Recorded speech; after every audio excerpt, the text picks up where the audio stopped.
It is perfect football weather tonight for Russell Wilson and the Seahawks, who will start on offense first. The Vikings won the toss but have deferred, so Seattle will take it over. And there you see Pete Carroll, now in his 8th season with the Seahawks. Friday Night Lights. Only game in town on a national level tonight is this one. And this does not sound like all the other preseason stadiums that you've heard to this point. It is rocking in this building. Normal capacity of 67,000. Many of them wearing that popular number 12 jersey as they get ready. Kai Forbath to kick it off for the Vikings. J.D. McKissick takes it at the 5-yard line. Tries to get outside, can't quite get around the corner. Out to roughly the 22-yard line, and that's where Russell Wilson will get his first opportunity here this week. You see the numbers from last season. Mostly career highs, a couple of franchise records from the pocket. Wasn't able to run as much as he wanted to because of that injury that he suffered week 1 to his ankle, but battled through it. Didn't miss a snap all season, or didn't miss a game all season, I should say.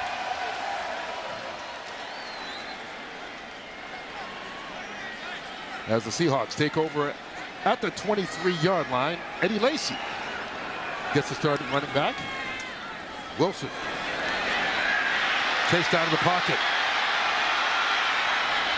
and just throws away. There is a flag down on the field as well.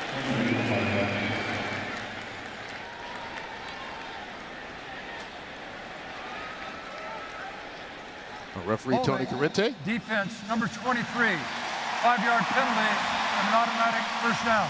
That's called on Terrence Newman, the 39-year-old cornerback, still going for the Vikings. And here's a look at that offensive line. We talked about it. Fant and Jokel named the week 1 starters this week. Britt gets a new contract. Doug Baldwin missed last week's game with a foot injury, but he's back in there tonight. And Eddie Lacy got to start for the first time here at running back.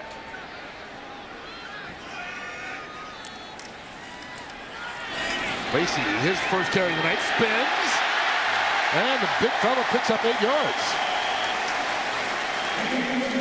You know, we saw a week ago against those Chargers that surge at the point of attack, and it'll be a challenge. It's one of the better D-lines, one of the better defenses in all of the NFL. Top 5 in most statistical categories. Like the Seahawks, they return 10 of 11 starters. The only one is linebacker there, Ben Gettleman, the rookie, is going to get his opportunity to shine. And Trey Wayne's the starting corner out, and in his place, the 39-year-old already had the holding penalty with Terrence Newman. Here's Lacy. Falls forward. Going to be stopped before he got to the first down. Eric Kendricks with the tackle. And there's a look at Lacy coming over from the Green Bay Packers after 5 years there. Of course, University of Alabama won 3 national championships in 4 years.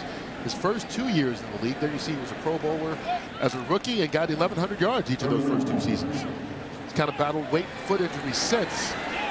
Came to the Seahawks on a 1-year deal, trying to prove that he's still got it. He's alone in the backfield on 3rd and short. Lowers his shoulder. We'll see where they spot this. Antone Exum with the stop. I think unlike Green Bay, Kurt, Pete Carroll's been very adamant and very clear. He wants Eddie Lacy big. And I think back to the USC days with Reggie Bush, Lindell White, that power combination with the speed and quickness and explosiveness. No Rawls tonight. Banged up ankle. CJ Prosise also a late scratch, so even more opportunity for the big fella. And he gets the first down. Wilson, play action. Brings it down, downfield, Doug Baldwin. Got his feet in bounds. Terrence Newman pushed him out, but only after he picked up 12 yards.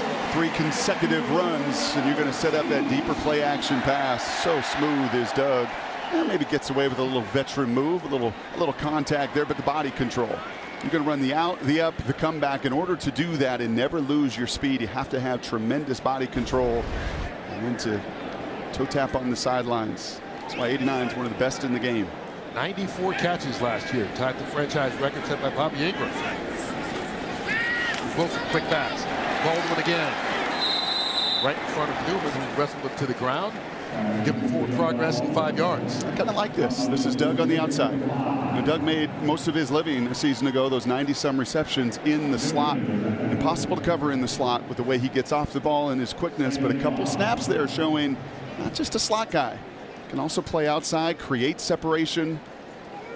I know he was itching to get back on the field after missing the opener. Quick snap on 2nd and 5. Chris Carson made it back to the line of scrimmage, maybe 1 yard on the play for the 7th round pick, final pick of 11 that the Seahawks had in the preseason out of Oklahoma State. And he's made quite an impression. And so has Eric Kendricks. And I mentioned that front 7 for the Vikings. If you're going to get the run game going, and Pete wants to see a little bit more, the yards per carry, the commitment to it, great last week, but the yards per carry, you got to get up. In order to do that, you've got to get on a very active linebacker crew with Kendricks and Barr. Needing the 41 for the first. Baldwin in motion. Wilson looking deep. One-handed grab and caught. Kason Williams. He had 4 spectacular catches last week and now adds a 5th. 27 yards on a one-handed reception. Yeah, but this is better. Good protection. And it's one thing to do it against an undrafted rookie free agent, as Kason did last week again and again and again. You're talking about Xavier Rhodes, a guy that got paid this offseason, big dough. And the 7-foot high jumper not only goes up and gets it, that's Odell Beckham. That's Most. I better see that on Monday night. Randy, put that one on your reel. That's pretty good. Down to the 18. Here's Wilson off the play fake. Doug Baldwin wide open. Inside the 5. Hit big by Terrence Newman, who's still down. But another big play for the Seahawks.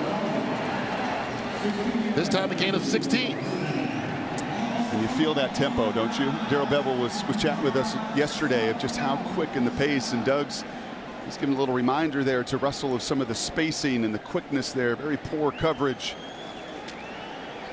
Mackenzie Alexander, the nickel corner, no chance against that speed and quickness. First and goal from the 2. Eddie Lacy. Nowhere to run. Trying to follow the block of Trey Madden. Gets maybe a yard officially, but not much more than that on the field. Tom Johnson, Linville Joseph, Everson Griffin, one of those ends. It's not only a good pass rusher, he's really stout. There you see Gideon, the linebacker, fighting for a starting spot. So Bevel is going to go to that run game. He's going to go to the 250-pounder. As he's shown on this drive, there is so much built-in play action off of it.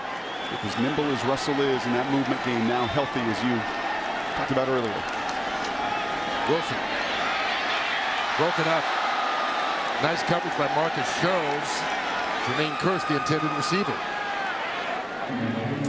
This is the area for me, Kurt, this year. If we talk about takeaways on defense, it is red zone scoring. 25th a season ago. Converting those red zone opportunities into touchdowns. You've got to be better than that. You have got to score 7s. Slightly underthrown. Jermaine's going to say to Russ, give me a chance, get that ball up just a little bit more to that back pylon for me so I can be like Kason and go high point. From the shotgun this time. Yep. You said you wanted to be like Kason. He threw it to Kason, who went up and over Sherrills for the touchdown.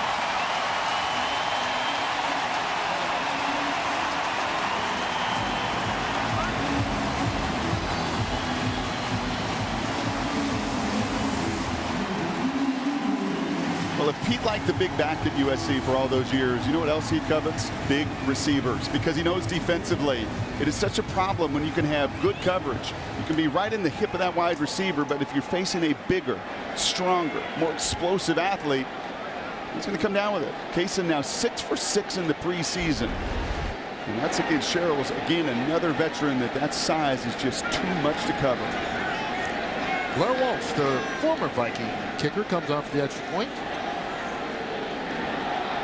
What's his heartbeat right now? You think he's a little nervous?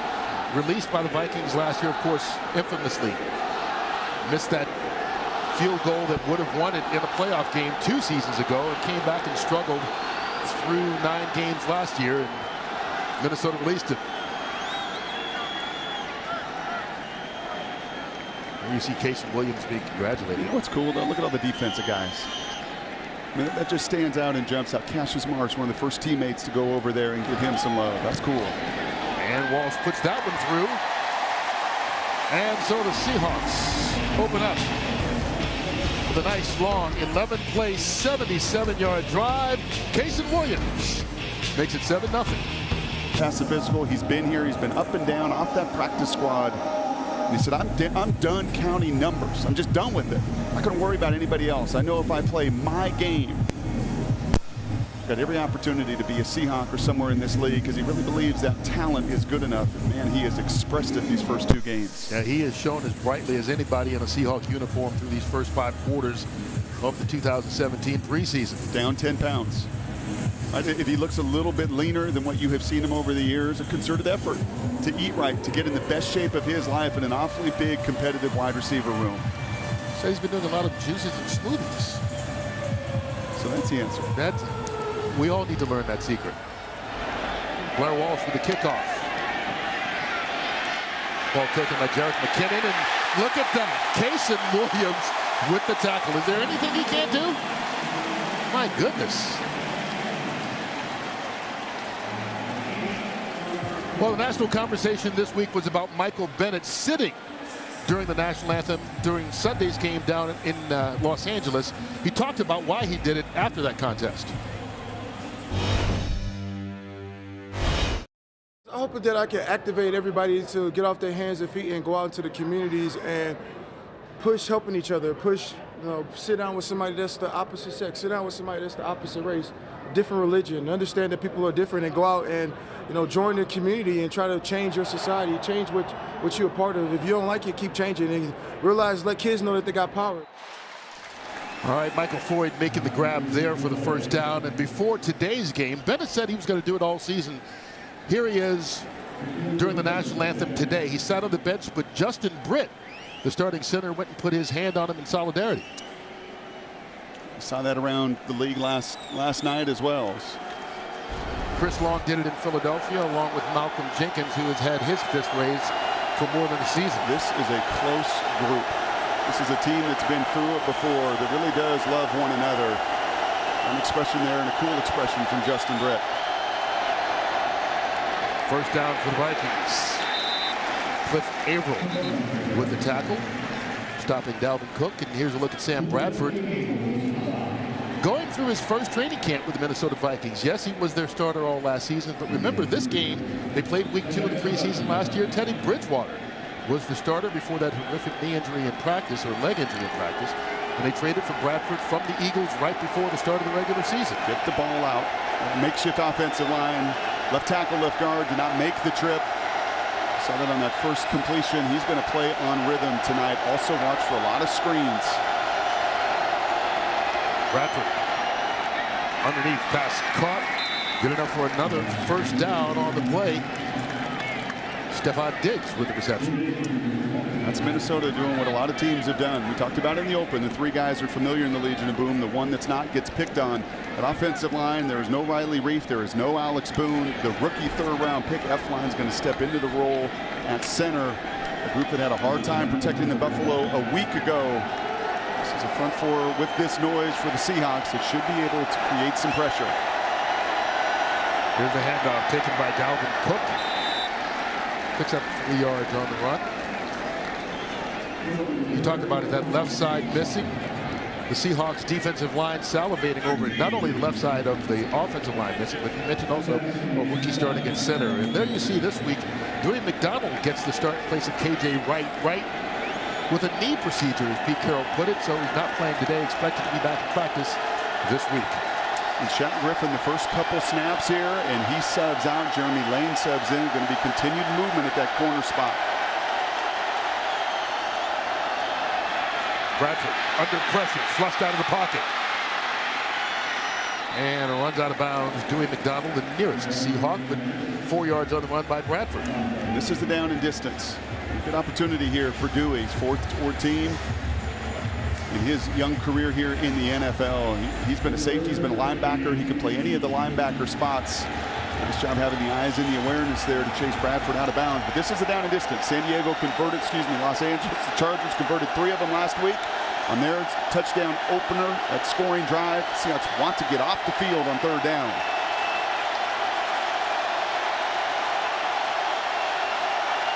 Crowd gets loud. Empty backfield. Quick pass by Bradford. Stephon Diggs hung on. Wow. Big hit by Earl Thomas, but after the 5 yards and the first down, Diggs somehow hangs on to it. That was a highly caffeinated hit. Stephon wearing those fancy Starbucks shoes on the other side, and you are throwing right into the teeth. That's Bobby Wagner. That's Earl Thomas. He's reading everything right in front of him. He wanted a splash hit. He told us that yesterday. He got it on the opening drive. Bradford again. Back to pass. Downfield, caught from behind, but another big play. This time it's Stephon Diggs with the catch. Vikings suddenly picking it up in big chunks. 39 yards on that one. Yeah, and this is going to frustrate the Seahawks #1 defense. They wanted to get off the field here, and that is just zone coverage. You see Earl underneath, but no protection, nobody in the face of Sam Bradford. He can extend that play. He takes a shot eventually, but when you're triple hitching like that, hard to maintain that zone coverage. Jaron Reed, a good shot on him, but another chunk play, in Minnesota marching right down the field as the Chargers did a week ago. Down to the 12-yard line. Dalvin Cook. Penalty markers on the field as well.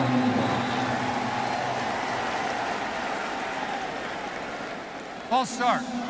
Offense, number 82. 5-yard penalty, remains first down. Tight end Kyle Rudolph. Getting help out the Seahawks. Getting off the field, Kurt, on that third down. It was an enormous collision, but they made the play.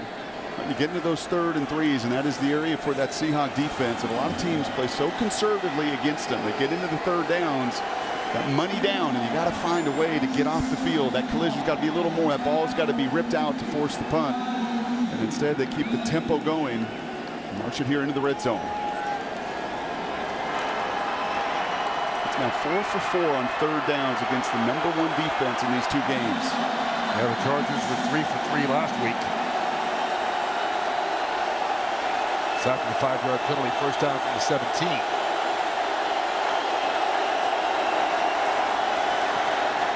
Little screen pass intended for Cook, but he was down, the ball was down, nothing worked right on that. Tough to screen man coverage, and tougher to even screen more Bobby Wagner.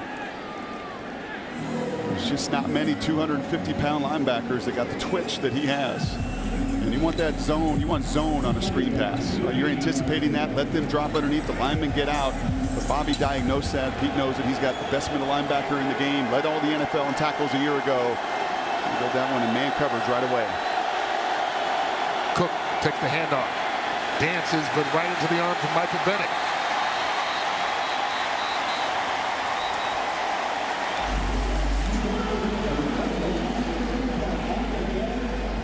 Shoulder pads look even smaller, maybe. His pads are always small on him, though. Yeah, if you lose at the point of attack right there, if Michael Bennett gets his hands on you first, as he does Berger there at the right guard, you've got no opportunity to move him. He loves it. And here you go. There's another third down situation that you have got to find a way to win. 3rd and long, needing 15 yards. They can get a first down at the 2. Ball's on the 17. And the rookie to the top of the field, the rookie corner Griffin. Flags before the ball was snapped.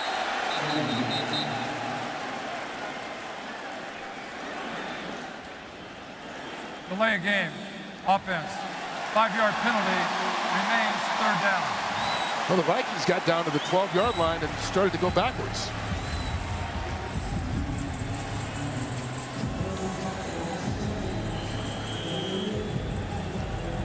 Mike Zimmer, now in his 4th season as the head coach of the Vikings. He's good to see him back on the sideline. He's had 8 eye surgeries since the middle of last season. But able to fly now and expected to be with the team all year long. Here's Bradford on 3rd and long, under pressure, dumps it off. Cook just tries to get as many yards as he can. Terrence Garvin and Jeremy Lane with the stop. Just too deep there, a really soft, too deep zone. You're going to keep everything in front and run and chase, and there's a way to win a third down. Get to 3rd and 20. Yeah, that helps. And leave nothing on the field but the check down. So set up a field goal attempt as the Vikings try to get points on their opening possession. Marshall Kane, he's in a kicking battle with Kai Forbath. On to try it from 29 yards out. Flags down.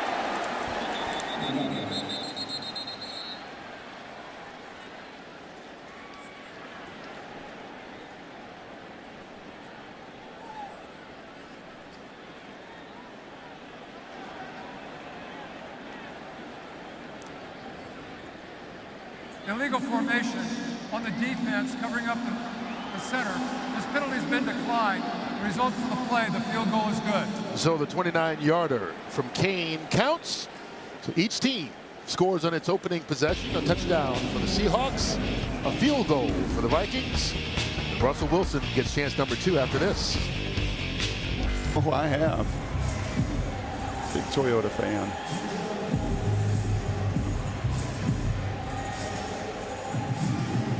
J.D. McKissick, guy who can do a little bit of everything, back to take this kickoff.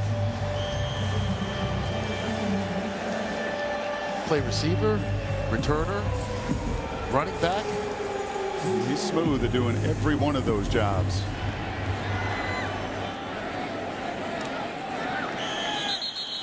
He can take a knee. Whatever you ask him. I'll tell you what, that feels good for Russell. This Minnesota defense shut him out. It was a big goose egg in the first 2 quarters. A season ago in this week 2 of the preseason, had a hard time establishing the run, got sacked 6 different times. I want you to watch a few things here. Just watch the pacing and tempo. Look where the Seahawks align that offensive huddle from the line of scrimmage, just about 2.5 yards away from the ball. And they're ready to jump on it, get on the ball, and they want to establish their rhythm and tempo. Why so close? No answer from the quarterback. Wilson. Doug Baldwin. Open field. Another big chunk play for the Seahawk offense. And another big catch for Doug Baldwin. How about the protection? You're going to see Doug Baldwin back in that very familiar slot area of the field, and he just turns around. Mackenzie Alexander, welcome to the NFL. Welcome to trying to defend a guy that can run full speed and make those kind of cuts and moves. He didn't even have to get on his toes. Usually receivers want to get on the toes of the defender before they turn them. His quickness has got Minnesota reeling. They pick up 37. Here's Chris Carson. And the rookie picks up a couple of yards. I guess you were talking to other people not paying attention to me. Oh, I'm sorry. They were only 2.5 yards away. Yeah, no, why so close to the line of scrimmage? It is to just get up and get going. So you can quick snap if you want to. You know you play. You want to get right on the ball and get that formation set. You know, this is a group that's not no huddle. But Darrell Bevell, as he was talking to us yesterday, Kurt, just about getting going. You know, and Russell loves to play fast and step on that accelerator. So familiar in this system. Back to pass. Flushed out. And throws that one away. You know, when we were playing sandlot football, you always worried about being too close to the defense so they could hear what play you were calling. Sure. You don't worry about that at this level? No, I don't think so. No, I really don't. It's hard for that sound to carry out. Those are big men in that huddle. Fan, Fetty, Justin Britt, the rest of those guys. You'll see many times in high school. Those guys line up 5 yards and then they trot to the line, gives the defense opportunities to get everything set. Bevel likes the familiarity his quarterback has in this system and how quickly and with how much tempo they can play.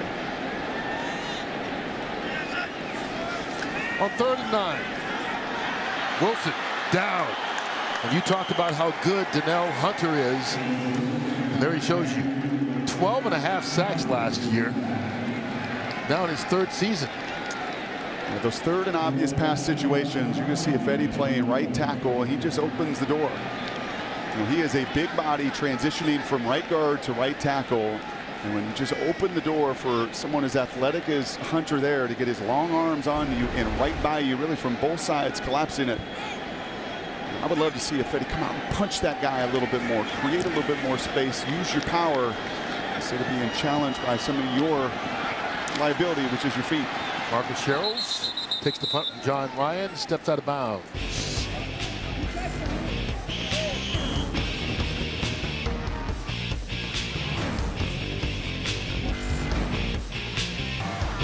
Especially on that offensive line, within that running back crew, wide receivers, you've already seen Kaysen make a couple explosive plays.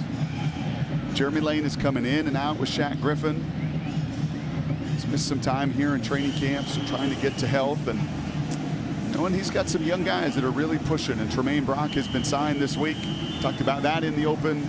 There is a very familiar face on the other side in Richard Sherman, and that is why you get picked on when you play opposite 25. First down from the 20-yard line. Dalvin Cook scoops through a hole, and the rookie out of Florida State picks up 15. Earl Thomas with the tackle.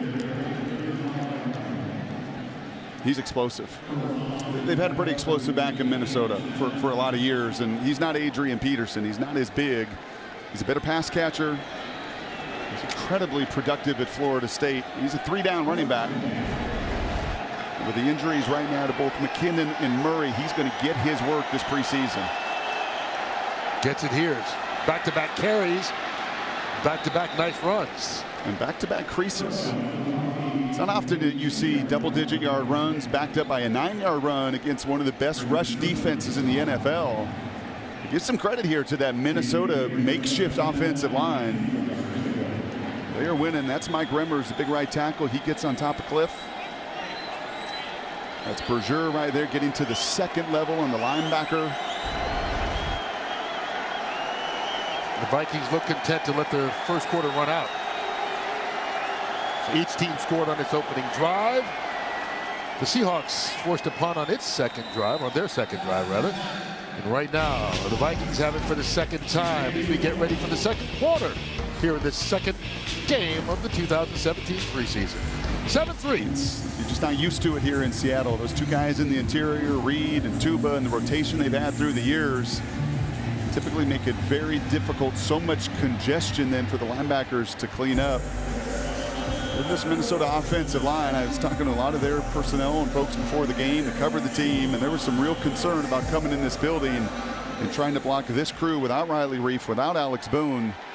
They're doing a nice job keeping Bradford clean and establishing the run. Dalvin Cook alone in the backfield on second and short. He gets the carry. And through a hole again. Earl Thomas with another stop. Cook just 3 runs in a row. Just finds a way to get through that offensive and defensive front. Well, the only way that happens is if your offensive line, that initial contact. We saw Michael Bennett earlier win. But you're going to look at the double team there. That's not K.J. Wright. K.J. Wright is out. Terrence Garvin comes in. You can see him just get manhandled at the point of attack, and Earl's there. He's the last line of defense to clean it up. Another 9-yard pickup. 6 carries, 39 yards for Cook. On first down, they give it to him again. This time, stopped maybe a yard past the line of scrimmage. Bobby Wagner, you mentioned, led the league in tackles last year. Didn't miss one there. Well, Garvin can get run over on the previous play, but Bobby Wagner's not going to get run over. And I think he's going to finally say enough is enough, and you can just watch the quick middle linebacker re-diagnose in his textbook. You know, I was watching them in practice last week do a tackling drill, Kurt, and they had a guy, one of their assistant coaches, without pads, and he just threw him right off the pad. And he's got a commercial in town where he equally hits a guy without pads. It's just not fair. Let's see the damage he does to NFL running backs, let alone laymen. It's what he does. With Bradford up top. Broken up, incomplete, intended for Stephon Diggs. There's Richard Sherman right there to swat it away. I think Sherman's saying, you're really going to throw a go out on me? Aren't you supposed to pick on the other side? Actually, a little double move, and look at the pro. He doesn't hesitate. He doesn't flinch.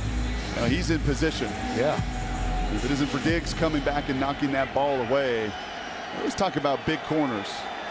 And especially once you stretch above 6 foot, how hard it is change of direction. That's a double move, a little hitch and go. And you see a technician there teach a long, lanky corner how to do it. That's what it was. Diggs was the one who actually swatted it away. Here on third down, Bradford. incomplete. Dalvin Cook, the only Viking over in that area, and he threw it way over his head. That's set up by Bobby. That first down run stop. That defense needed it. Right, there's no KJ Wright. You're moving Dewey McDonald. You're giving Terrence Garvin a look. You're bringing in some of these linebackers to play with that #1 group. And it's different with the ones. You're facing ones on the other side. You know, Garvin a week ago against some of the backups flourished. But when you're with the ones, it's a tick faster. And Bobby really set that stop up with that first down collision. Ryan Quigley, one-time Arizona Cardinal on the kicking. J.D. McKissick standing inside his 10. Oh, he fumbled it. Muff return, covered up and saved by Nico Thorpe.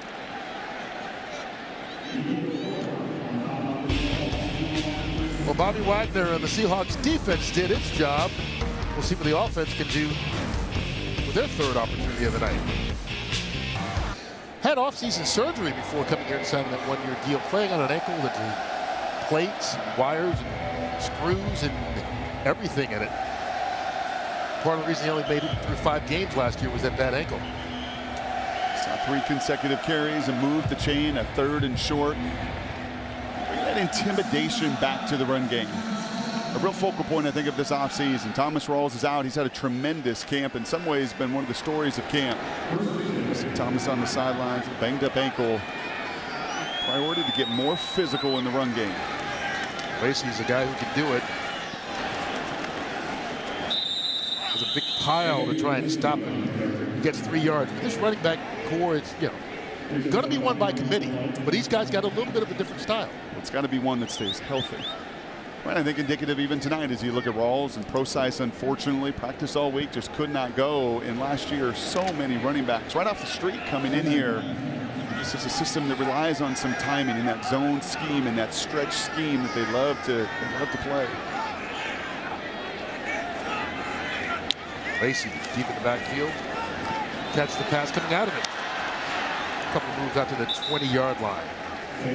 Remember Richard Sherman on that pass play that was broken up by Diggs? Seemed to be a little slow getting up. He's inside that injury tent, which is new in the NFL. They've been doing it in college football for a while, but he's over there with the doctors being checked out right now. Kind of epitomizes him, doesn't it? Stays in that next play, doesn't come off the field, wants to get off the field. Get that offense the ball back. Keep you updated on his condition, obviously. Wilson on 3rd down. Pass caught McKissick. And J.D. McKissick moves the chains. Mackenzie Alexander tripped him up after a 6-yard gain. And this is where they want to live. 3rd and 9, it's very vulnerable for your tackles out on the edge, your young, inexperienced tackles. 3rd and 4 or 5, it leaves you everything open. And just a nice little concept here, the little rub route. The Seahawks love to do this. And McKissick's going to just time it. You let those 2 defenders pick themselves. And that's the ideal scheme, is you allow them through your timing and your mechanism to run into each other, create that separation and move the sticks. Here's Chris Carson. Gets around the edge. You know, you look at that run there. He picked up 6 yards on it, but kind of showed what he is. A little combination of speed, power, whatever's necessary at the moment. It's the acceleration. I think that's what's going to set him apart. You know, Eddie Lacy's the 250-pound thumper. Carson's 218 pounds, but he accelerates. He gets to that top speed so quickly. Some of the Rawls in that variety, and you can't have enough backs. He's got size that Rawls doesn't.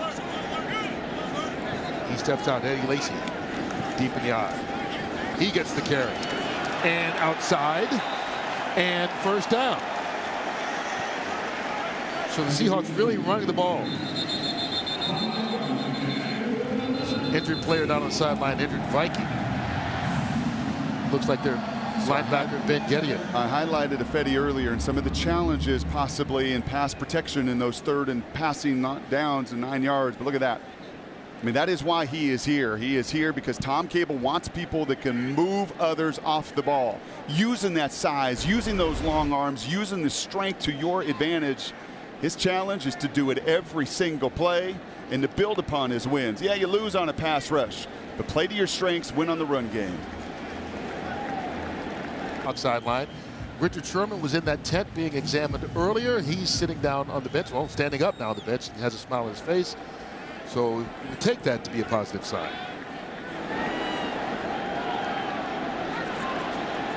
First down for the Seahawks at their own 39-yard line. Quick zip. Jermaine Kearse takes it into Viking territory. Emmanuel Lemur with the tackle, 19 yards on the pickup by Kearse. Some really good timing on a couple of occasions. Doug Baldwin on an in-breaking route. Very similar here with Jermaine. He's inside. He's just creating. You feel that zone coverage. You want to get in front of the safeties, deep enough behind the linebackers so the QB that you've played pitch and catch with for 6 years can put it on your numbers. To the Viking 41.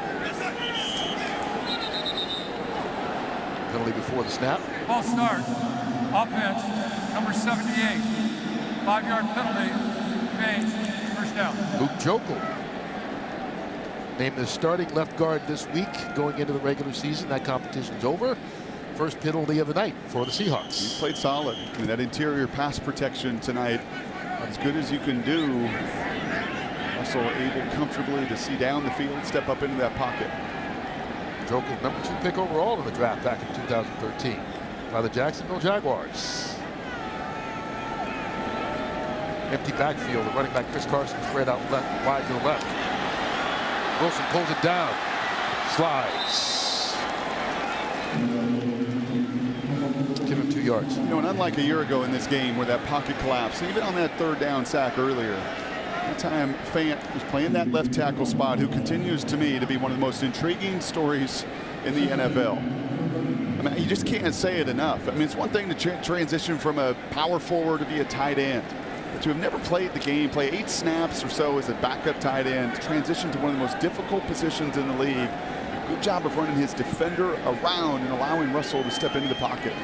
From the shotgun, Wilson, quick pass, and it's caught. Marcus Lucas, and Fant is down. And you just mentioned what a great story he has been. Added 20 pounds to try and be more durable this season. Unfortunately, he's yet to get up here. Let's see what happened. Got rolled into. I think Dustin Britt hit that right leg. They'll check him out. We'll be back. Staff still attending to George Fant. You can see they're pumping up an air cast for that right leg. Here's another look at what happened. See Fant here. We highlighted him earlier, and Britt's going to come over to just clean up and help. Be a good center, be a good teammate here. Unfortunately, it's a friendly fire back into the lower leg as George's foot is planted. And those players know instantly. Bishop Sankey a week ago tore his ACL third quarter of the Minnesota game. You could tell he's very similar motion, helmet to the ground, frustration.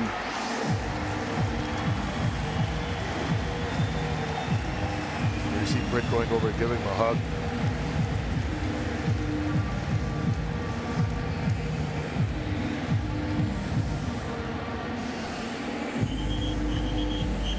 Again, it shows you how close this team is. And it's just one of those things. Shows you how instantly things change. Yeah. Left tackle or left guard said they have been so impressive through mini camps and transition into training camp. Now more than likely Jokel's going to slide out to left tackle. Reese Odiambo is going to slide into that left guard spot.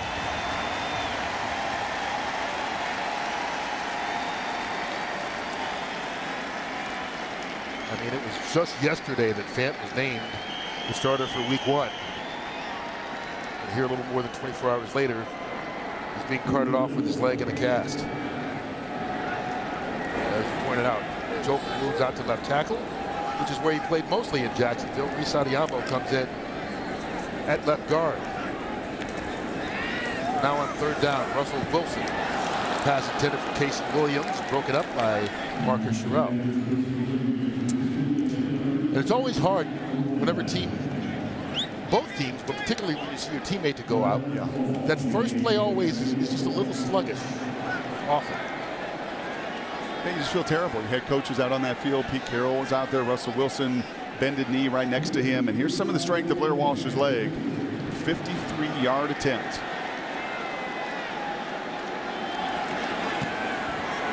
Gets good leg on it. Hits the crossbar. No good.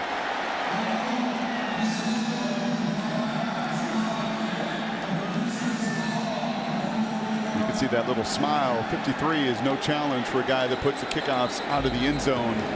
Who at one point hit more 50-yarders consistently than anybody in the league. Hits it right down the middle. Accuracy is just fine.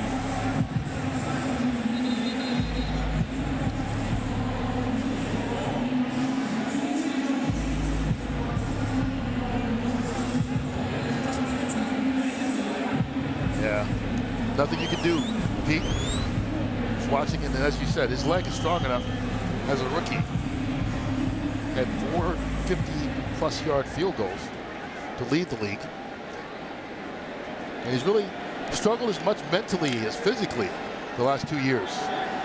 And against his old team, misses one from 53 yards out. So Minnesota takes it over with good field position at their own 43-yard line. Bradford throws it. Diggs and Stephon Diggs just across the first down marker. 10-yard gain and a first down. And that's the third occasion now in front of the rookie. And this is where you're going to be tested if you're Shaq Griffin. Patience and discipline. Patience and discipline. Those are the words constantly echoed by Chris Richard, secondary coach, the entire defense. Hard to do. You want to close. You want to keep everything in front of you. And there comes a time that these corners, they too get frustrated. Third-round pick out of Central Florida.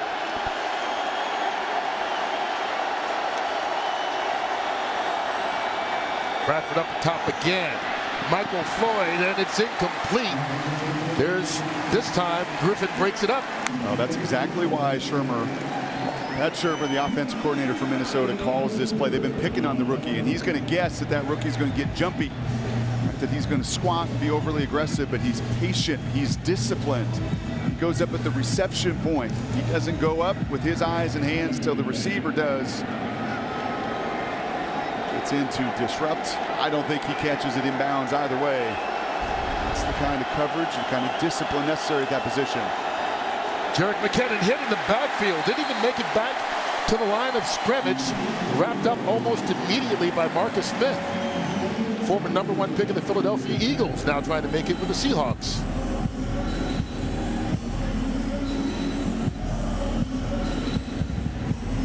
And that's where we talked about it last week. The backups for the Seahawk team now are a lot of veterans that have played in other places, particularly at that linebacker spot. Smith with the Eagles, Garvin with the Steelers and Redskins, Will Hoyt with the 49ers, Jerick McKinnon out of the backfield. Gets a block downfield, but not going to be nearly enough for the first down. Gets stopped way short. Bobby Wagner, Earl Thomas, Shaq Griffin, all converged on it. Pretty easy to get off the field. 3rd and 19 earlier in the red zone. 3rd and 15 in that occasion. A very similar, just very soft 2-deep zone. Opportunity to come up in collision. I like that too. You see that exchange from Pete Carroll? Okay, they throw a curl route in front of you. That's going to happen sometimes. It's going to happen to Richard on the other side. You just got to continue to trust and trust your leverage, trust your technique. And when they took a shot at you, you finished and delivered. Taylor Semenk on the punt for the Vikings. McKissick back deep again. Then the only return guy for Seattle tonight in both kicks and punch. Makes the fair catch right at the 19-yard line.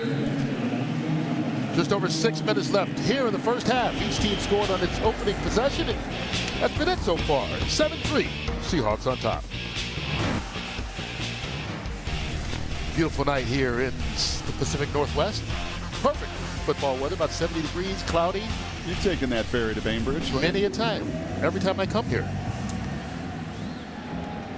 Luke Jokel will stay at left guard now. And move Reese Adiambo out to left tackle, replacing the injured George Fant. And right off the bat, Chris Carson with a nice run. Well, those two can't do it any better. You're right, you kind of maybe a little sluggish after that injury, but watch these two. Watch Jokel and then watch Odiambo get to that second level. Get onto that linebacker, and Chris Carson's got the speed and the acceleration to beat that edge defender. That's what they love about him. You'll see come right into your screen. Last week he ran through a defensive tackle. When you could outrun that leverage, that containment on the backside speaks to your acceleration. 13-yard run by Carson. Wilson with time. He's looking for somebody downfield. Flags come flying as Russell Wilson throws that one away. It's going to be a hold. Yep, every time.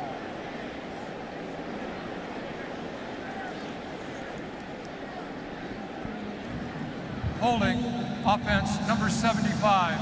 10-yard penalty, repeat, first down. We'll pre-check. As we start to see some of the backups in there, but no, I'm not sure he's on the field. I think that was a Fetty. I like this. 76, there you go. And I like some of that conversation that umpire is going to have, or the back judge is going to have with those offensive linemen. You can do that in the preseason. This is why your hands are outside.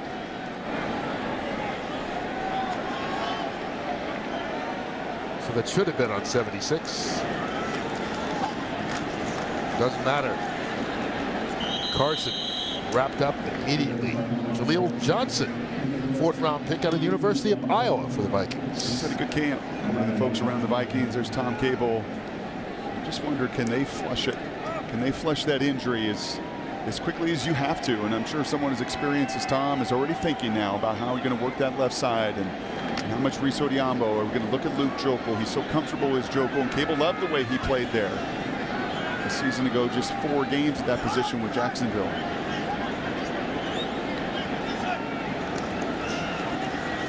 Wilson under pressure, throws to the middle of the field. Caught. Nick Vanette. And the 2nd-year tight end out of Ohio State with a 32-yard reception. I think a lot of folks waiting for Nick Vanette to show up. You see it in practice. You also see again a pocket collapse as Fetty opens that door and allows the contact on Russell. But you give Russell just enough time to get the ball out of your hand, and Nick almost split that. He was a 3rd-round pick. There is some real optimism about what he can do. Waiting for him to just cut it loose, let it go, make a play. That's exactly what he did. To the 45 of the Vikings. Wilson again. Home. Big hit. Amara Darbo, pardon me, the 4th-round pick out of Michigan, had his hands on it, but was hit big time by Anton Exum. That ball just came flying. Ouch.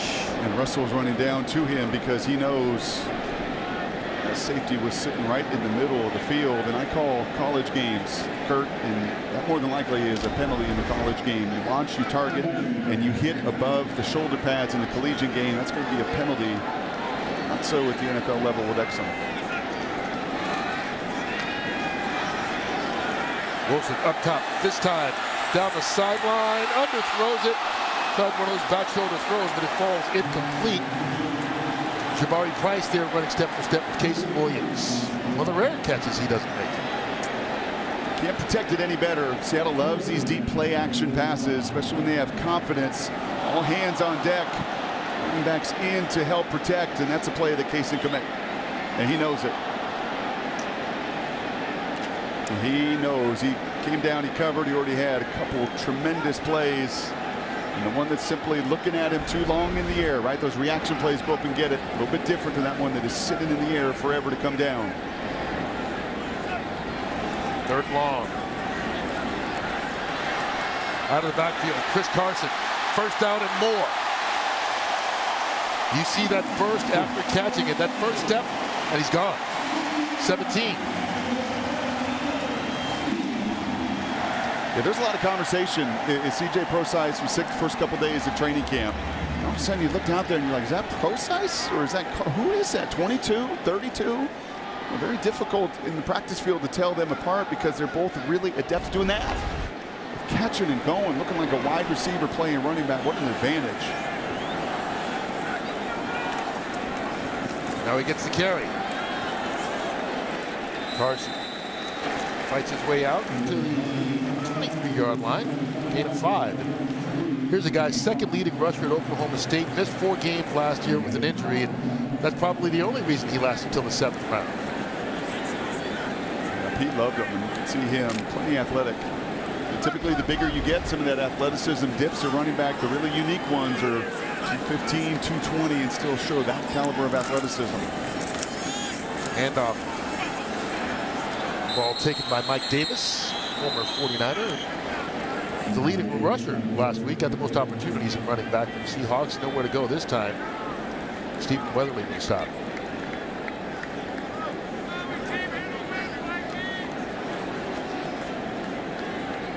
Davis is part of that deep stable that, at least in the preseason, the Seahawks have at running back right now.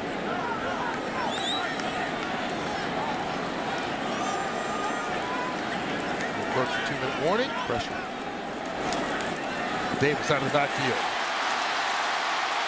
There he goes into the end zone for the touchdown.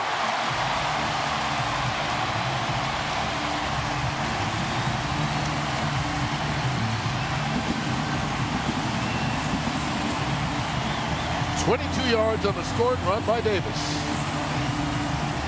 And if I see it from the booth, you know Russell is going to diagnose that at the line of scrimmage real quickly. A bust there for Minnesota. They like to pressure. They like to bring their linebackers up. Either that defensive back has to peel, the end has to peel. There's miscommunication between the backups. Good for you, Mike Davis. A little hesitant on that first run he had. You could see him kind of hit his shoulder pads and know that he could be more aggressive and to pay it right back to get your chance to get into the end zone. And does that rock the ball to sleep? Put the baby to sleep. Extra point added by Blair Walsh. Seahawks get a touchdown pass to Casey Williams on their first possession. The last time they touched it, Russell Wilson with his second scoring pass of the day. This time, 22 yardage. And it's 14-3. Morning, Seahawks football is presented by Washington's Lottery and Seahawks Fever Scratch. You can win 50 grand or 2018 season tickets for two. Go to WALottery.com for details. Aaron Levine alongside Dave Wyman. And Dave, nice to see the Seahawks second score there after that tough injury to George Fant. Yeah, that was really disappointing with George, but a couple young guys that did it last week we needed to see step up in week 2. Chris Carson and Casey Williams, both having a great preseason so far. We'll have more stats, analysis, and highlights coming up at the half, but let's head back to the booth and join Kurt and Brock. All right, we'll see you guys at halftime. There's Rodney Adams taking the kickoff. A lot of dancing. Stopped at the 26-yard line. Mike Morgan with the tackle. Change at quarterback. Case Keenum now in for the Vikings. Russell Wilson's had a good night. Sure has. You like to see that mix of run and pass. You love as a quarterback. Two occasions there. Your two biggest pass plays were little swing routes. And Nick Van Nett down the field as well on the seam. 13 of 18, 206, couple hits. In that pocket collapsing around him a few occasions. Also some other occasions with tremendous time and space around him. Very efficient first half for Russ. This has been the first time we've seen wholesale changes for both teams. Keenum gets it out to the tight end David Morgan, and Morgan going to be out near that first down marker. Eventually wrestled down to the ground. Hurry up offense. Lano Hill with the tackle on that last play.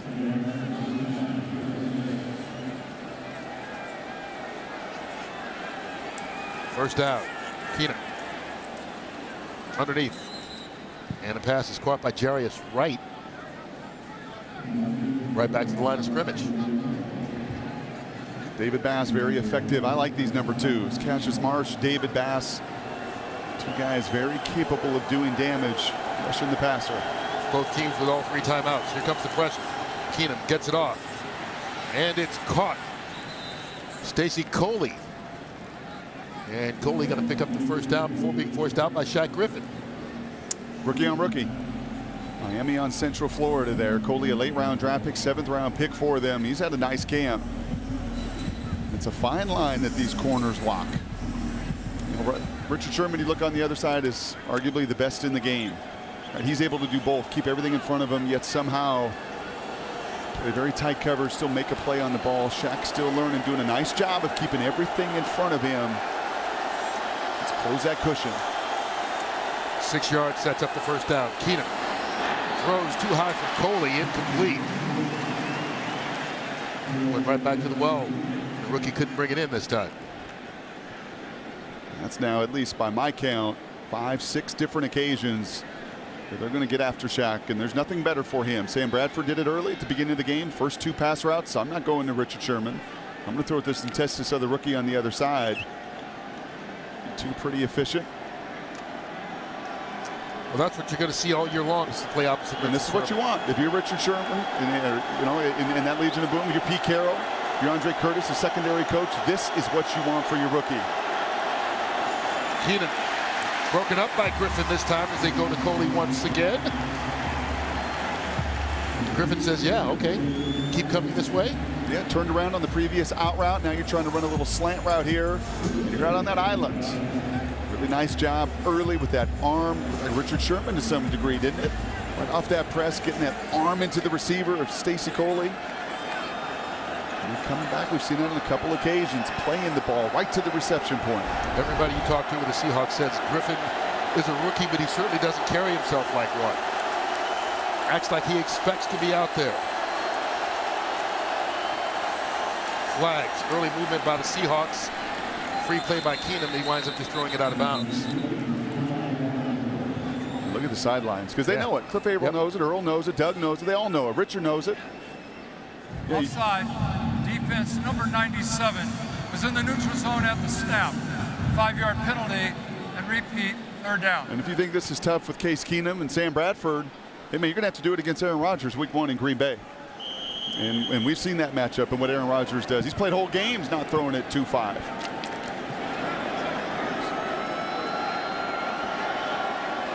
Marcus Smith was the guilty Seahawk. Makes 3rd down movement shorter for Minnesota.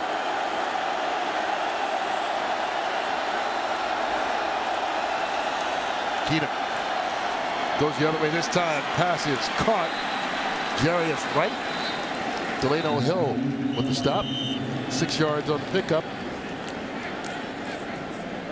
And Minnesota uses its first timeout. This is good. This is a lot of man-to-man coverage on this drive.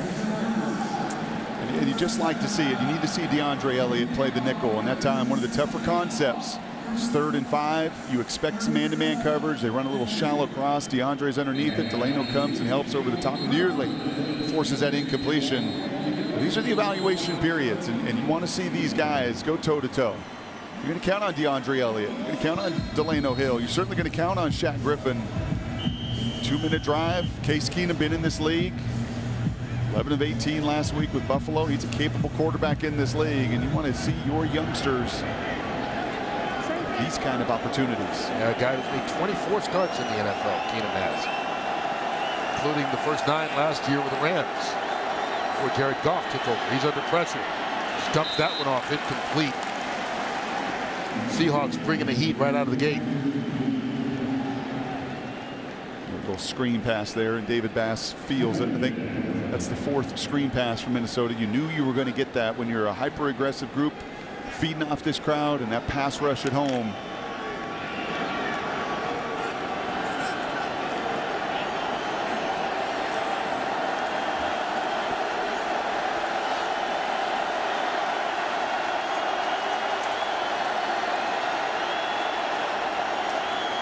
Four-man rush. Jarius Wright caught, but hit big. Delano Hill lowers the boom. Minnesota calls its 2nd timeout. Hill, a young man, 3rd-round pick out of Michigan. You asked the question the other day. You're like, do you think Delano likes to hit? I think you got the answer right there. Yeah, and I wrote it down right here on this little sheet of mine. Chris Richard said, and this is what you want to hear if you're a defender, he likes to strike. Coil, uncoil.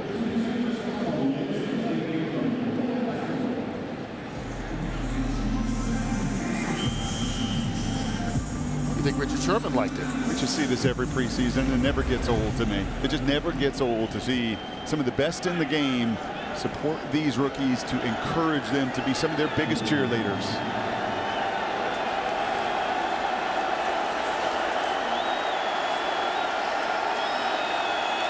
Man-to-man. Here comes the blitz. Keenum gets rid of it. Caught by Michael Floyd. Looks like he might be just short of the first down here. No. Where they put it, it's going to be close. You see, they backed it up, so he's about a yard short. Minnesota, this is their third and final charge timeout of the half. With the game clock operator, reset the game clock to 14 seconds. 14, thank you. So Tony Corrente explains everything to you. 4th down, 14 seconds left. Mike Zimmer not happy with the spot. You can see him. You move the sticks, right? He was looking over there, and you want to try to salvage that timeout because now the quarterback cannot take a sack. With 12 seconds, it was always about 18, yeah, and here you go. You're going to see the field goal. It was always about 18 seconds. We would practice the drill to be able to run a play and get the field goal unit on. When you're at 12 seconds, there's an awful lot of risk involved. So you see Mike Zimmer say, nope, get my crew having to burn that timeout. The team coming right on the field. Kai Forbath on. Try one from 51 yards away.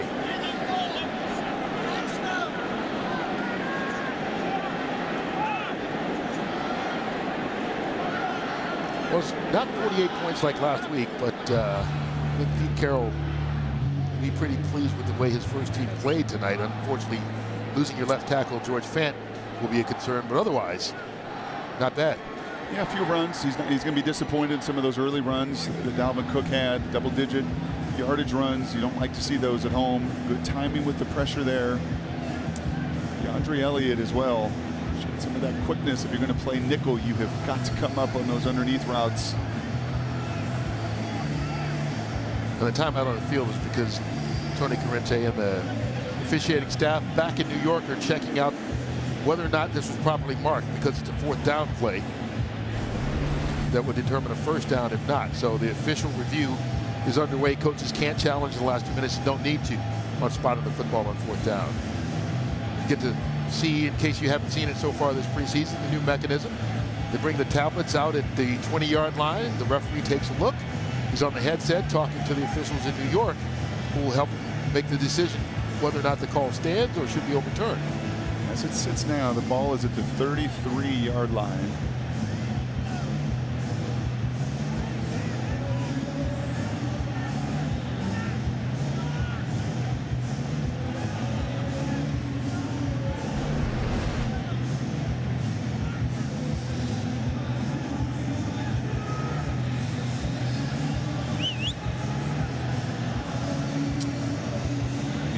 Gets this 1st down here, you're still going to be in that dilemma. There's still going to be that risk factor. I think Case Keenum is going to say, and you saw him having an extended conversation with offensive coordinator Pat Shurmur, that, hey, give me a shot. I can take care of the ball. I know the situation. After review, the rolling on the field will stand. It is 4th down. I think difficult from those shots to try to change. Could not confirm either way. And if that's the case, the original call stands. So it stays 4th down. Forbath will try this one from 51 yards out.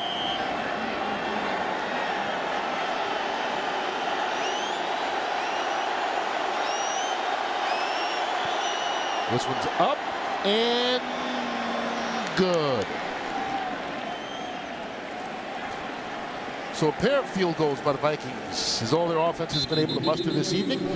So far, with 9 seconds left here in the 1st half, they get a little bit closer.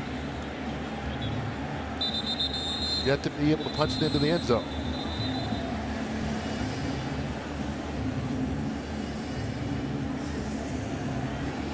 This is Nazir Jones.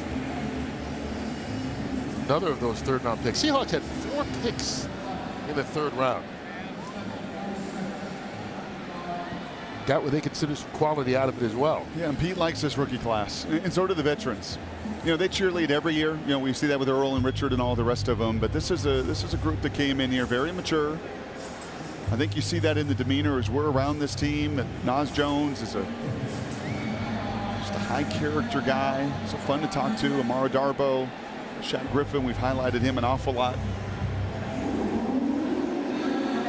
There's opportunity. You know, there's opportunity for a couple of these. Naz is getting some run with the one. Shaq's getting a lot of run with the 1st team. Opportunity to come in here and play a significant role. Good kick down the middle of the field. Cyril Grayson, former track star at LSU. Almost got away, and if he gets away, He's a 7-time All-American in track. He is trouble. And he wasn't one of the guys that was drafted. This draft class pretty deep. The Seahawks believe, and there you take a look at it. Of course, Malik McDowell out with that injury that he suffered right before training camp. But the rest of the class, we've seen these guys on the field in quite a bit at the top, especially. And look at this, the very last guy, the one that Pete Carroll was really excited about. The Seahawks do a wonderful job of giving us some access to the phone call.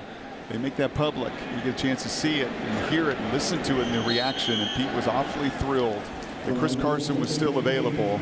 And although he was the last in that class, he's made one of the strongest impressions the first 2 games. Carson and the rookies do well. So do the veterans. They played most of the first half. A half that the Seahawks were able to put up a couple of touchdown passes from Russell Wilson into the Seahawks leading the Minnesota Vikings 14-6 at the half. As we take a look at the first half stats, Dave, and you got to love the fact that the Seahawks gathered 241 total yards in the first half, and the defense doing its normal thing, holding the Vikings to just 2 field goals as well. Really good stuff. You like to see some turnovers in the second half. That's something that they're really good at. The other thing, too, that stands out there, Aaron, is that only 3 penalties in the first half. Pretty unusual for preseason because you're just trying to get things going. But like to see them run the ball a little bit more in the second half. But, boy, you got to like that yardage total for the first half. What are your expectations for Trevon Boykin? I think Boykin's going to go out and continue to be what you called a gamer, and we'll see if he can continue to do it. Again, it's about putting together back-to-back performances in the preseason. It really helps the coaches become more comfortable with the guy, and I think for Boykin, that's the side where I think he needs to make his coaches a little bit more comfortable. We know that he can go out and make plays, but can he make the responsible plays? And sometimes, chuck the ball away or just hang on to it. A great performance at the Chargers the other night. Let's head back up to the booth for the call of the second half and rejoin Kurt and Brock. All right, as you guys point out, it's going to be important for Boykin to try and continue there, but it's also going to be important for the Seahawks. Most of the starters we don't expect to see here in the second half, but to try and find a way to keep the rhythm they had offensively going in that first half, especially after watching George Fant go out. Yeah, I think so, Kurt. And I'll tell you the one stat that jumped out, 6 of 8 on third down. You do that on the money down, you have that kind of productivity, you stay on the field, you extend drives, you give Russell an opportunity, to throw touchdowns, as he threw 2 of those over 200 yards. And it's pretty high standards when it comes to the Seahawk defense. Because when you look at the final numbers of Russell, 13 of 18, 206, you see the high five from his coach, exactly what he wanted. And you look at the numbers of that defense. Wow, they gave up a run here. Wow, they gave up a run there. You know what? They gave up 2 field goals. Right. And one of them over 50 yards. And less than 40 yards rushing in that first half as well. That's where the bar is set for this defense. That's where Earl wants it. That's where that group wants it. They'll still be bummed about some of the plays and allowing Sam Bradford to go up and down the field for that opening field goal drive. But ultimately, the number one thing for Coach Carroll defensively are those points. And their run over the last 4 years with their scoring defense, you can put them with anybody in the history of this league. 4 straight years at number 1, dropped down just a couple pegs to 3 last year. But that's it. Here's Rodney Adams. And the ball came out. What did you want? Turnover. Seahawks recover. What did you just say? Chris Carson forced it out. David Bass recovered it. You just talk about takeaways. Yes, sir. Chris Carson. My goodness.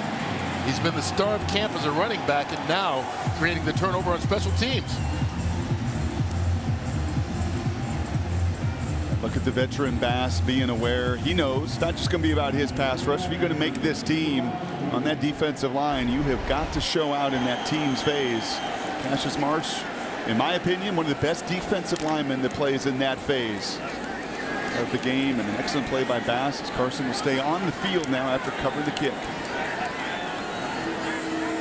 And he goes out wide to the right. Trevon Boykin officially in at quarterback. Seahawks take over at the 18-yard line. Boykin can't escape. Pocket collapsed on him. Tashawn Bauer wrapped him up. And Bauer a sack a week ago. They like him. He's an undrafted guy out of LSU. Top of your screen here. And when that pocket collapses on both sides, you've just got to find a way to get rid of it. That's going to be the coaching point for Trevon. That's not easy. Right, you're going to come out, you're out of half, you want to make a play, you get a turnover, you call a pass play on the first play, you want to make something happen. But as you feel that pocket collapse, you've just got to find a way to throw it into the third row if you can. His short field got a little bit longer, loss of 10 on the play. Backed up to the 28. Quick pass by Boykin, incomplete through the hands of Kenny Lawler.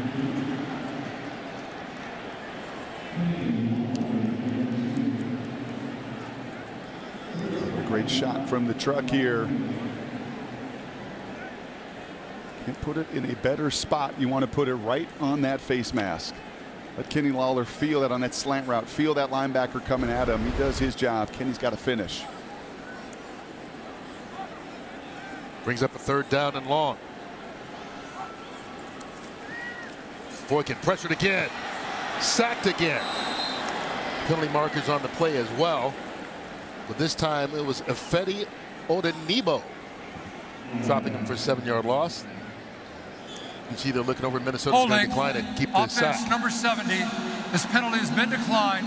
Result of the play creates 4th down. There was a couple tough snaps there for Reese Odhiambo playing left tackle, and that becomes a bigger priority. You saw Reese Odhiambo go in and play left tackle when George Fant goes down. I think, unfortunately, one of the major storylines coming out of this game is George Fant comes down with an injury, carted off the field, the air cast. Odhiambo goes in at left tackle. These are important snaps for him. If Dave Wyman said Boykin's got to gain the trust, so is Reese. Blair Walsh missed one from 53. This one from 52 goes through with room to spare.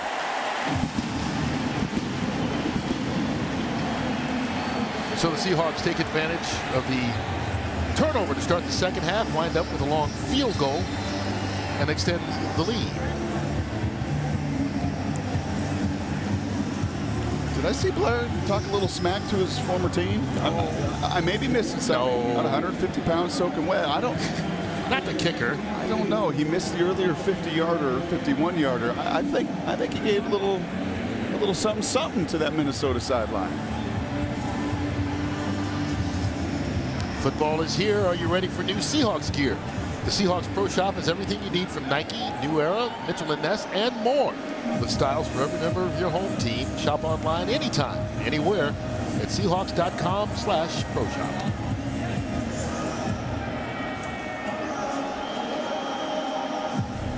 Good operation here. I know Blair was disappointed. He's got plenty of leg, and he shows it here. That's good from, I think, 55, 58 yards, and yeah. Let's give a little conversation to Mike Zimmer and his staff on that sidelines. And he kicks that one through the end zone, so now he's hyped. You know who loves that? Dave Wyman. Old NFL linebackers love when kickers. And I love that Dave can't respond. But if you listen to his radio show and the way that Dave on Danny, Dave, and Moore talk about kickers, not the biggest fan, but you know there's some frustration with the way things ended here. I don't know how many times I've seen 160 pounds. Oh, he's looking right at him. May have been right at Mike Zimmer. That may not be the smartest thing he's ever done. Who knows?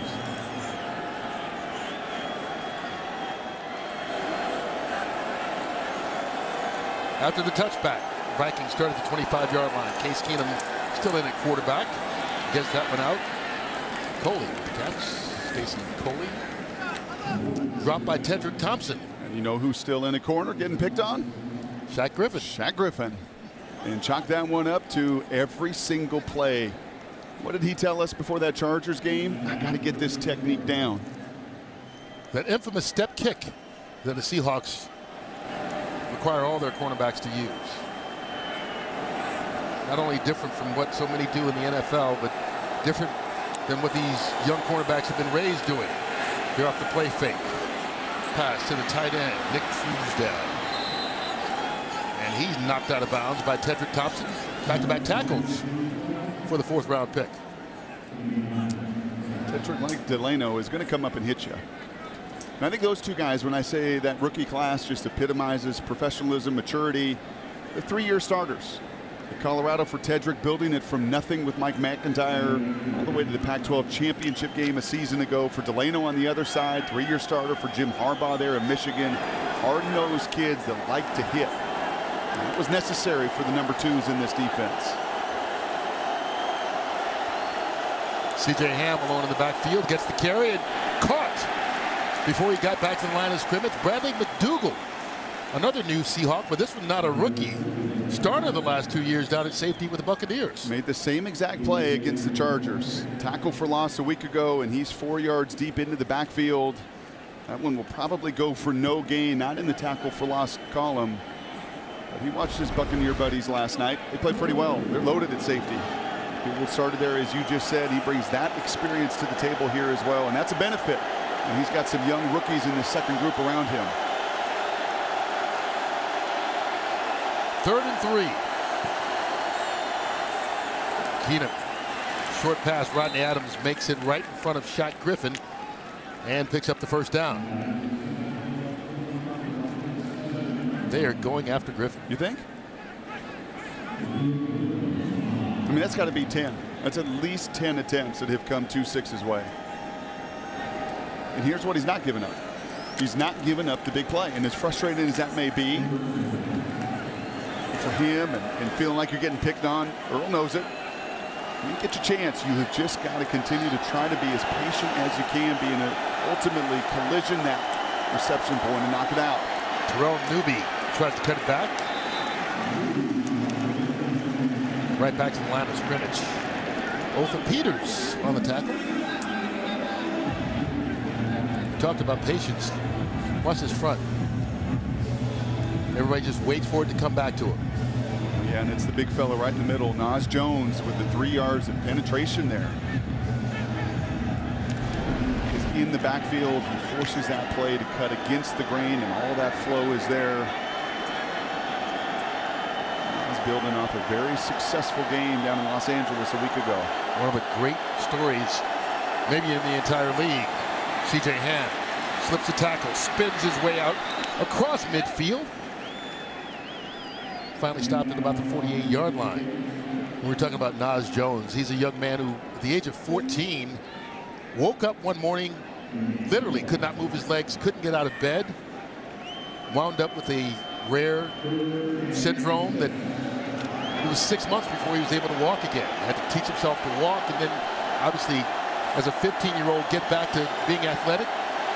Wound up here in the NFL. 3rd round pick. Grit. Here's Keenum. Under pressure. Pass. Nico Thorpe almost picked it off. Couldn't hang on. He was there. Read it properly. Just couldn't complete it. That's dangerous there from Case Keenum. Better initial coverage. He has to come off where he wants to go with the ball. He's late. Nico has played some time in this league. He knows a few more of those tricks that Shaq doesn't. Puts his arm around the waist, but doesn't impede the wide receiver, and then that's when he knows he can finish.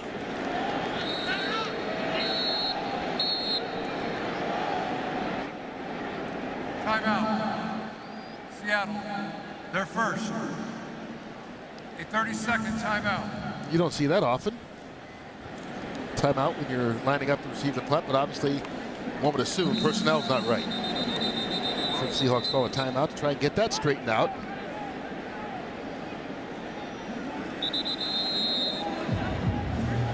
Brian Schneider, special teams coach. He's still trying to figure out why his kicker was sunk and smacked to the sidelines. I'm sure they're not happy about that. I don't know. I don't know. There's some. They let these guys be who they are. Well, that's true, but your kicker. I mean, especially he's the only kicker on the roster, so if he did have anybody pulls a Buddy Ryan on him. He did have an experience in Minnesota. I don't know if you remember that. Getting let go last year, getting thrown under the bus.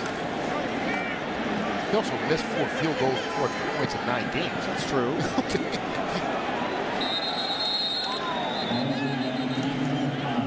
So do I have to put you in that camp? Are you in that camp with Howie Long and probably the rest of those defensive guys when it comes to kickers? No, I think kickers are people too, you know. They're tax-paying citizens. They have the right to express their opinions. During the return of the kick, holding receiving team number 49. This penalty be assessed half the distance to the goal. First down. Cache Palacio called for the hold. They're already deep in their own territory. It'll be a little bit deeper. Nico Thorpe that close. You know what? That thing gives you the latest news, photos, and team info, plus exclusive live video. It's all delivered straight to your mobile device. Download the official Seahawks mobile app on your smartphone today. They're all in on the bedazzle, though. They are having a good time, aren't they? That's what happens when the home team's up in a preseason game. Starting deep in their own territory after the penalty. Mike Davis gives the Seahawks a little bit of breathing room, picking up 2 yards. Really into the depth, the number 2s here, a group that played good last week. Gave Trevon Boykin plenty of opportunities all over the field. Odiombo is going to continue at that left tackle spot. Jordan Roos at left guard. Glowinski stays in at right guard, and keep an eye on that right tackle, Ethan Posick, as well. Here's Davis cutting it outside. Has running room. Mike Davis out to the 45-yard line. Biggest run of the preseason for the Seahawks. 38 yards. Well, we talk about the front side and the back side of those runs here. And so often, if you're going to get that big run and get out the gate, it is beating that backside pursuit. And they do it yet again. And that time it is Bauer, who had a nice sack earlier. He gets lost inside. Look at the lineman just fighting. Giving Mike Davis the opportunity. And by the way, Mike Davis, he can play in this league. A 4th-round pick at one point with San Francisco, also hungry to make his mark. Davis tripped up by the turf monster. Goes down, going to lose yards on that one. Maybe those legs a little bit tired after that long run. That may have been the quarterback. Every once in a while on that outside stretch zone play, you can clip the legs of the quarterback. But Davis, leading rusher last week, running back over 4 yards a carry. He runs hard. I mean, that's the thing when you've got 5 different guys and you don't know who's going to make this team. You're going to see Alex Collins here in the second half as well. And you watch practice, and every single rep they get is all out. And there's Alex coming in for Davis. In the backfield right now with Boykin. Out of the backfield, Collins, who's screenplay. Now that's one thing the Seahawks have talked about trying to do this year. Get the running backs more involved in the pass game. Well, it just makes it easier on your O-line. That was an inside little screen play. Right, so that one is a design concept to get the ball. But yes, you know, the Aaron Rodgers, Tom Brady, the Matt Ryan. You saw Matt Ryan take a team to a Super Bowl and how effective they were with Devontae Freeman and those backs. And take a little burden off those offensive linemen. Put the ball out of your hands. Get those running backs out there quickly, turn around quickly, and make the catch. That is the goal. Here's Boykin. Downfield, kept his eyes there. Spotted Tanner McAvoy for the first down. 21 on the pickup. That's a no-no by Minnesota in their zone coverage there. And 3rd and extended, 3rd and 12. You have got to keep everything in front of you. They don't. And they allow McAvoy. You see the underneath coverage there, 38. Boris Richardson, the rookie, he has got to stay underneath that corner route. He comes up. Boykin sees it immediately, and a nice big target on the sidelines to McAvoy. To the Viking 40. Boykin, all kinds of time. Zips that one over the middle of the field, and lucky it wasn't picked off. Right into the hands of J-Rod Curse. Woo, that was close. Intended for the wide receiver David Moore. Yeah, we saw an interception late in the game. About the only mistake that he made, and we just got done talking about the running backs, and watch them come out of the backfield here. Nice protection up front, plenty of space, but look, everything in deep safety, there's nothing there. Check it down. Check it down, Alex Collins, right in front of you. And he's got a tackle to break, and it may be 3 yards or maybe 6 yards, but on first down, I know you'd love to take a shot. You're in that part of the field, 40-yard line. That's what's called find those completions. Minimize the risk late down the middle of the field. Lucky that wasn't intercepted. End around. Moore. Vikings sniffed that one out. J-Ron Curse in there on the tackle.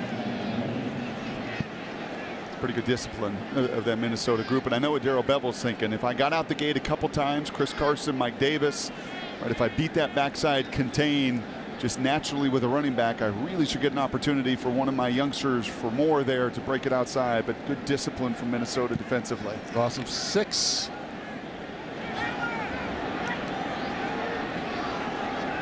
Third down and very long. 16. Needing the 30 for the first down.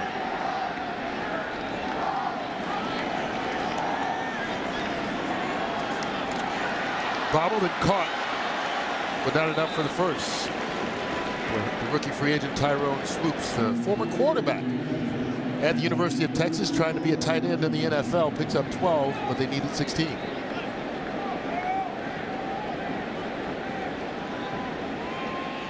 All right, Blair, I think you got the attention of the Minnesota sideline.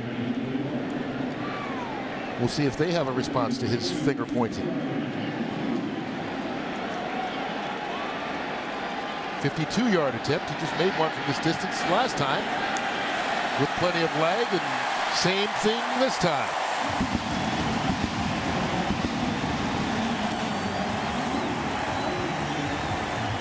A little quieter response this field goal.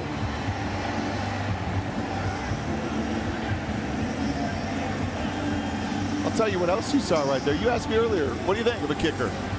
Well, not only did he walk towards that sideline yet again, you know who came out and had his back? 25. Richard Sherman is all the way across the field, and if my little 170-pound kicker's going to do it, he's going to talk noise, I'm going to have his back, and more importantly, 3 from 50 plus.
Well, other than the missed 53-yard field goal attempt, Blair Walsh has had a fun night for himself. A couple of 50-plus yarders, both from 52, and then talking a little smack to his former team, the Minnesota Vikings, as Stacey Coley brings this one from deep out of his own end zone.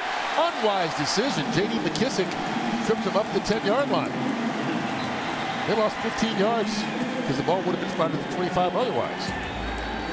You know, the Seahawks have done such a good job of just finding players since Pete Carroll and John Snyder took over, and there's the guy who runs everything here, the president of Seahawks First to Go, Peter McLaughlin. And, you know, one of the things that he has done is make sure every team does fan surveys at the end of the season all over the league, but that he listens to the fan, or this Seahawks organization, the voice of the fan. The Seahawks finished #1 in the entire league last season, in large part because of the work that Peter and his staff have done. Here's Case Keenum being chased. Nas Jones chases him and makes him throw it away. Good pressure from the rookie. You know, getting back to McLaughlin and this Seahawks staff, they put together President's Fan Advisory Council in order to listen to the fans and find out what they wanted here with the stadium experience at CenturyLink. And one of the things they said they wanted was more restrooms. And so the club increased toilet fixtures in the men's rooms and the upper deck by 32%. So, Brock, if you have to go during a timeout, you won't have to wait nearly as long. They never rest, man. The organization on the field doesn't rest. This building, they're never, ever satisfied with their success. Keenan batted in the air. And I think one of the linemen wound up catching it. It's like Jeremiah Searles. That's the attention to detail. And you see the fan council, the advisory council right there. It is the attention to detail. The best organizations do it, the best coaches do it, and the support of Paul Allen. And Peter doesn't get nearly enough credit. It's always Pete and John, Pete and John. Peter McLaughlin right there as well, leading the way, making this fan experience the best in the NFL. Joe Buck, Troy Aikman, Chris Collinsworth, they all come through here and say the same thing. There are very few places in all the NFL quite like the experience at CenturyLink Field. Third down. Keenan flushed out of the pocket. Caught from behind. Nas Jones. He started off this series with the pressure and ended up coming hard again. What a series for the young man. You know, one of the favorite plays last week for Nas was his ability to chase a screen down from 30 yards. He set that whole drive up with his effort on first down. And that food and beverage, a big part of this stadium experience as well. Chef John Howie, he's got a number of restaurants in town. And he's got some food here that is off the charts. Saw it earlier, even the media. He even take care of the media in town and fed us the other day this crispy salmon. Look out. That's some good French fries today. Seahawks actually took over concessions themselves last year. And that's made a difference. Here's J.D. McKissick. Flags down on the play as McKissick is still alive. Good return, but we'll see what the penalty marker's for. He can't get away from his teammates. They don't have any fun, man. During the kick, holding, receiving team number 36, 10-yard penalty, and first down. That's on Alex Collins, so that'll be coming all the way back and then some. Well, Nas Jones did his job on that last series. It's 20-6. Dream fearlessly. Just under 3.5 minutes to go here in this third quarter. Mike Davis takes the first down handoff. Penalty flag on the play. It's going to be a hold, I believe.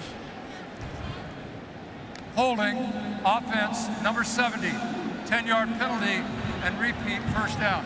Reese Sadiambo. Austin Davis also in the game, the quarterback now for the Seahawks. Third QB of the night. He played well last week. He sure did. I think he was a lot niftier than I remember him with the Rams and a number of his starts in his career, avoiding sacks, finding checkdowns. Run a little shorter outing this time around, and looks like Austin's going to get the rest of the game possibly. His first pass attempt caught right across the 30-yard line. David Moore, and another flag. It's starting to look like a preseason game.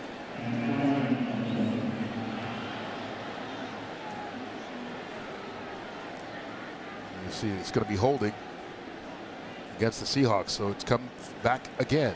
Holding, offense, number 79. This penalty will be assessed half the distance to the goal. Remains first down. So the rookie Ethan Posick.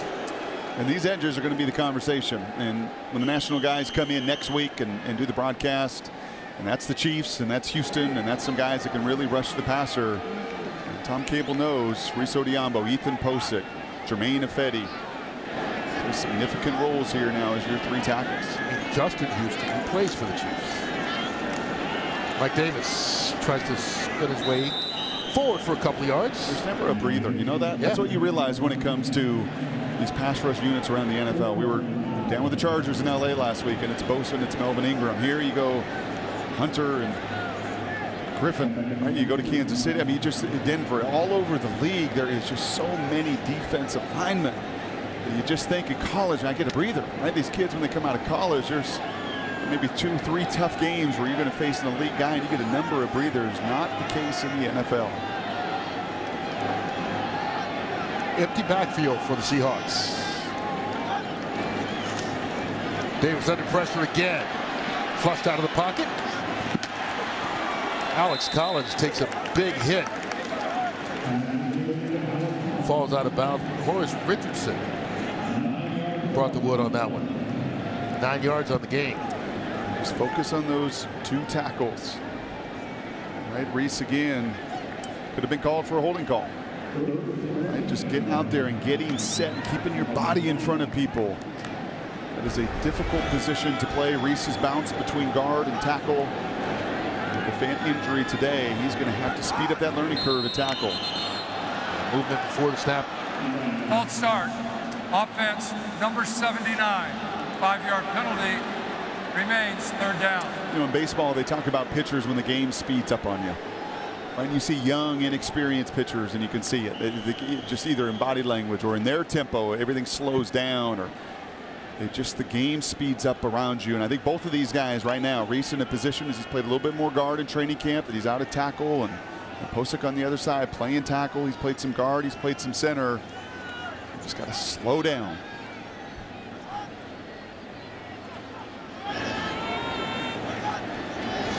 Here's Davis. More pressure. Steps up. Collins out of the backfield. Not much running room after he caught it. Edmund Robinson there with the stop, and he picks up 12, but they are far, far short of the first. I think it took about 6.5 quarters before we felt a real preseason kind of drive. Yeah. That's a testament to Pete and the depth of this team, that we felt more of those in the first halves of games last year. Really such a run down in Los Angeles against the Chargers. And the first half here tonight. Yeah. It was the first one that actually felt a little bit like, yeah, you got some young guys right now that the game's getting the better of them. Strong leg John Ryan on the boot this one. Rodney Adams backed up. Picks it up inside his 10. Well, I know you want to show what you can do in special team tape, but probably not the wisest decision. 62 yards on the punt, 9 yards on the return. Seahawks football is presented by Washington's Lottery. Play Seahawks Fever Scratch from Washington's Lottery. Catch the best fever this season. Go to WALottery.com for all the details. Final seconds of this 3rd quarter. Seahawks scored a touchdown on the opening drive. Russell Wilson put 1-yard pass to Casey Williams, and then later on, Russell threw his 2nd TD pass of the game. 2 TDs off the arm of Wilson, and the Seahawks have added a couple of 52-yard field goals off Blair Walsh's legs, and that's how you get to 20-6 as we head into the final quarter of this downs. Pete Carroll and Seattle looking to go to 2-0 on the young preseason. This is where they stepped on the gas a week ago. When the 2s and 3s came in, it just was not competitive down in Los Angeles, extending that lead. And you know that's exactly what this group wants to do again.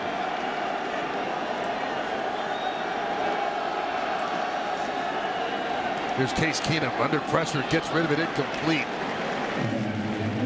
Let's head down to the Seahawks sideline, where the Pro Bowl tight end Jimmy Graham joins us. Thanks for joining us, Jimmy. Hey, thanks for having me. Oh, you know, I don't know. Look, you're not on the field tonight, but we've seen you in practice, and you just look so much more fluid than you did even last year when you were in the Pro Bowl. How much better do you feel physically? Like I said about a week ago, I mean, I feel over about 100% better. Last time I had 0 snaps at this point. I had no training camp days. I was literally just still trying to cut and still trying to manage all that pain and really all that muscle fatigue after I worked out. What stood out to you about your camp and your team's training camp, Jimmy? It's really everything.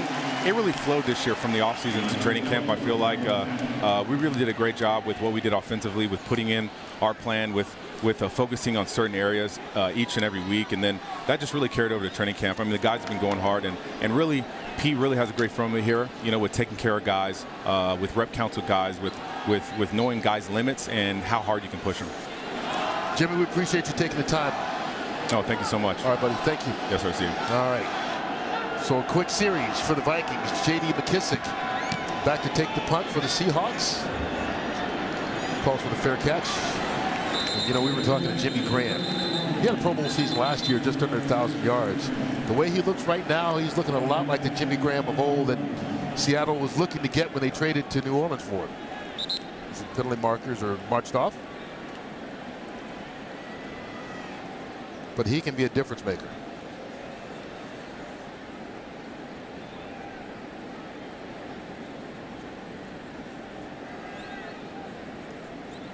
An eligible member of the kicking team downfield prior to the kick, number 56.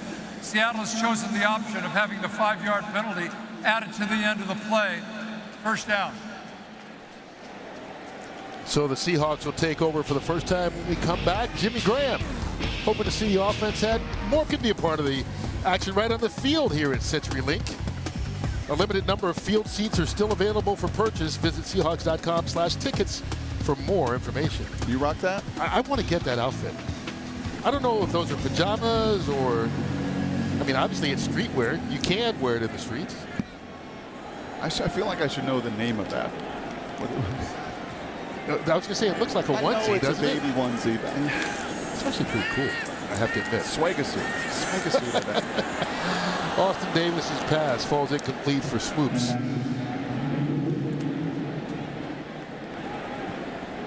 You got to have some courage to do that. But I guess if you're rolling in the field level seats.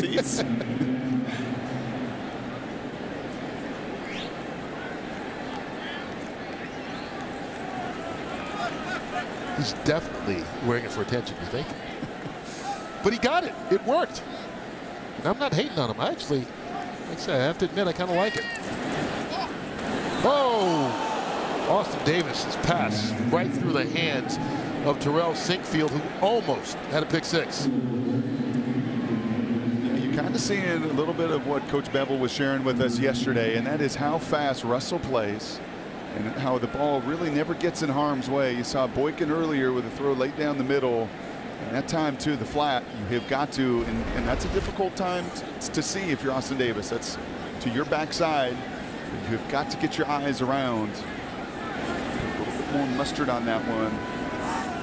Back-to-back possessions now at risk. And movement on the right side. Back possessions with penalties up front. Number 66, 5-yard penalty, remains third down. Darryl Brown, the rookie free agent out of Louisiana Tech.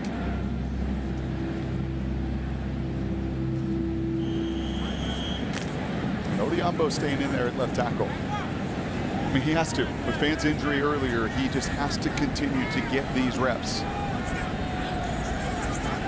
In his second year, going to be required maybe to do a lot more if Fant is out long term. Here's Davis. Scoots through a hole. Dragged down from behind by Will Sutton, but showing a little bit of mobility there is Austin Davis. He did that a week ago as well. For 18 yards and a couple good scrambles. Had a good chat with him this week. He said, I just used to think so much. Early in my career, I just grinded. To the point where you just didn't have any freedom to play. And I think has been illustrated all over the field tonight in every phase of the game how much fun these guys have. And a breath of fresh air to come here into this program. And even Russell to come over and have a little conversation with him. I'm sure that was about that first down pass and having the awareness of that coverage. Stacy Coley, Kenny Lawler right there.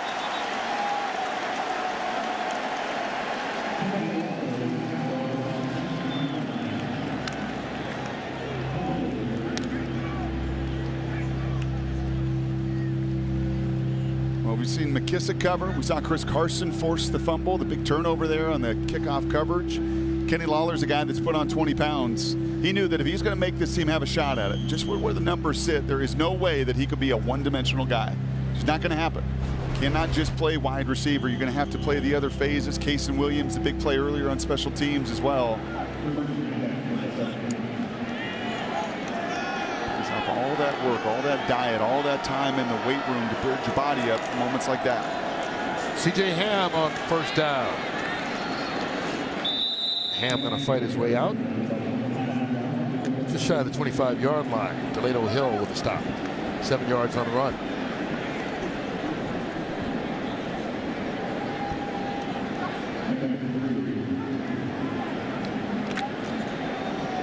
magazine for running back, fullback, isn't it? Yeah.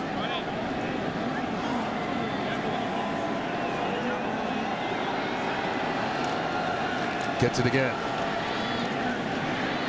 Stopped at the line of scrimmage. Delano Hill again. Hill, another one of those third-round picks for the Seahawks. He's already laid a big hit tonight. Made a couple of nice tackles as well. Rookie out of Michigan.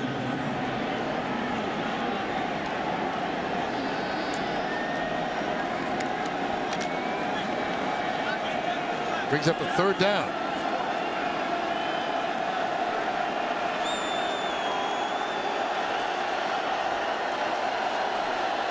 Taylor Heineke, the quarterback in the shotgun, along with Ham.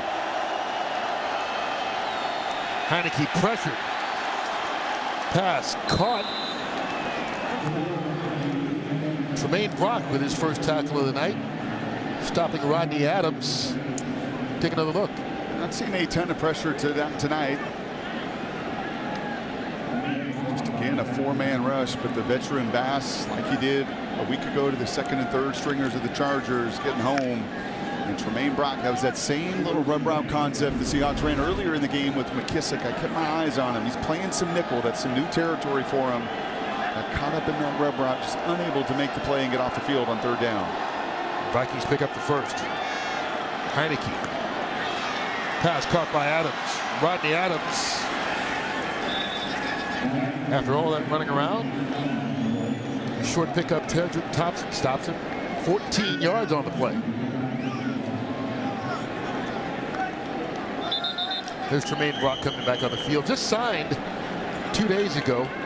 Was a member of the San Francisco 49ers. A starter there at cornerback, but in April of this year was charged with suspicion of domestic violence. So the 49ers cut him. Those charges were dropped last week.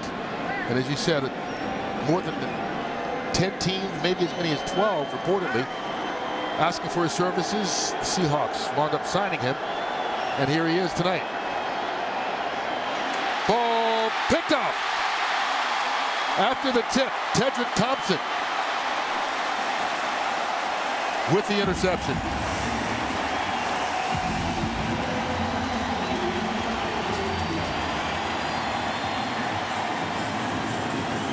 Second takeaway of the evening for the Seahawks.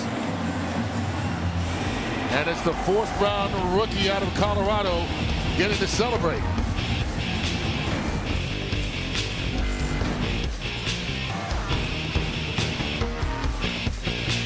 There's a lot of congestion. Ball comes in the air. Here's what I love about this play.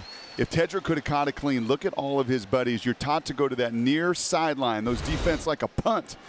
And if he could have caught that clean, his buddies were there to hunt up the enemy. And unfortunately, Tedrick had to bounce in his chest a little bit. Couldn't get it as clean as I know he wanted to, because he could have that peripheral vision and feel his teammates. They work on that all the time. You know, that's takeaway. They got a day set here in Seattle for takeaways. So you talk about takeaways. Remember that Super Bowl season? 39 takeaways to lead the NFL. In the 4 years since, the numbers have gone down each year, down to 19 last season. So as a point of emphasis this year, they've got 6 so far here in the 7+ quarters they played this preseason. As Collins can't even get back to the line of scrimmage on this play. But the defense and special teams creating turnovers this night. And I was joking with Chris Richard. I said, you must have changed your whole offseason, right? You got 4 takeaways last week, a couple tonight. You do a new drill. And he just chuckled because he knows and the head coach knows. And you can preach it, you can teach it, you can designate a day for it, you can work at it, and sometimes they come in bunches. I'm a real firm believer in watching so much of their ball that a lot of it's the offenses. In 2013, they took risks, they took chances down the field, and they've learned their lessons over the years. A whole lot more checkdowns when it comes to playing the Seahawks.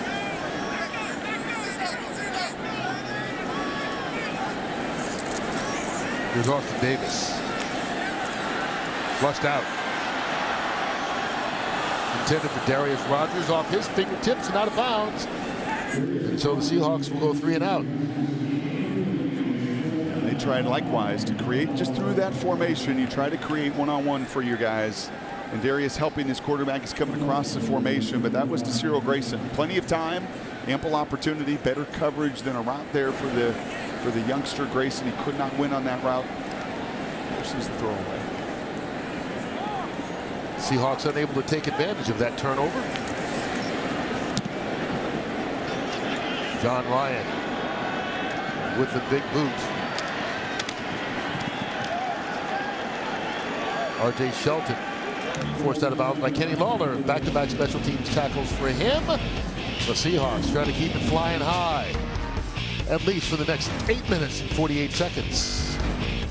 About a third of them being acquired because of the trade of that first-round pick.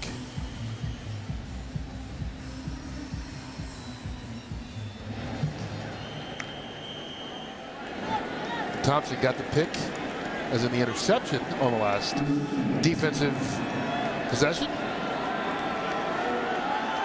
Seahawks unable to take advantage of it, so the Vikings regain possession at the 21-yard line.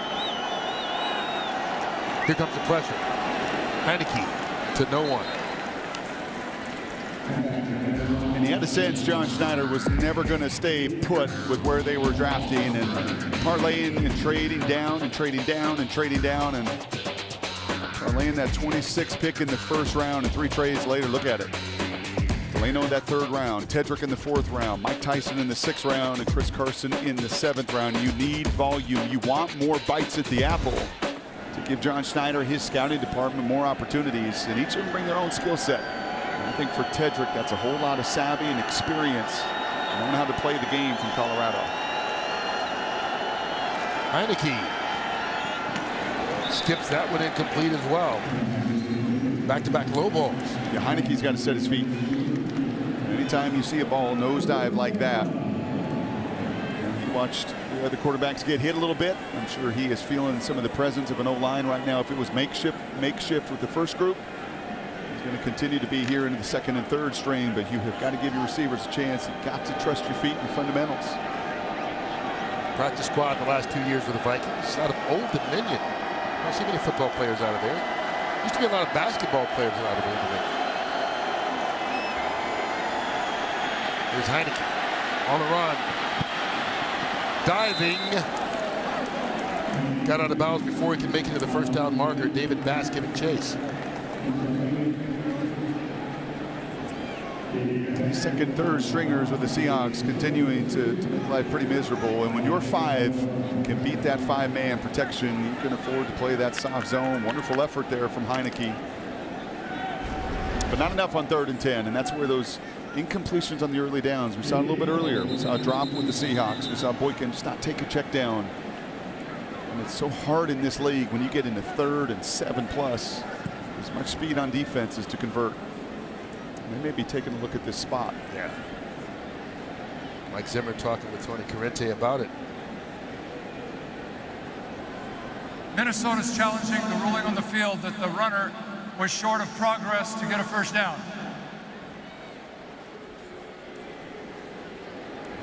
Heineke made the dive. He has to get the ball to the marker. That was Zimmer in that first half. I think a tough spot at the end of the half. I don't think it played a big role.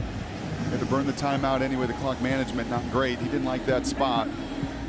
So Heineke, if anything goes out of bounds. Yeah, his arm looks like it's down before. I don't think he's going to be at the 30.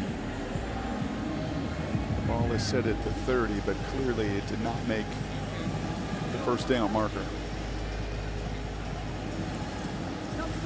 Better angle.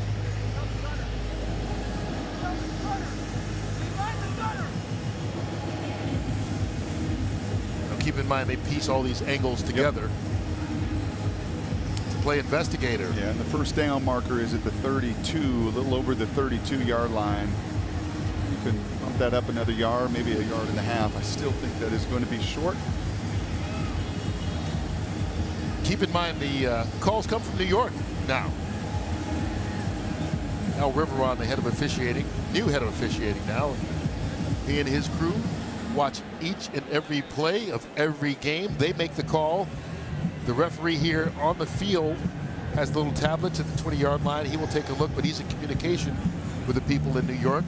They will rule whether or not the play will stand or be overturned. And from that point on, then it's the referee's duty to figure out the time on the clock, the spot on the field, all those things that need to be done to finish out the play. And if you go to the 31.5-yard line, now you're less than a yard.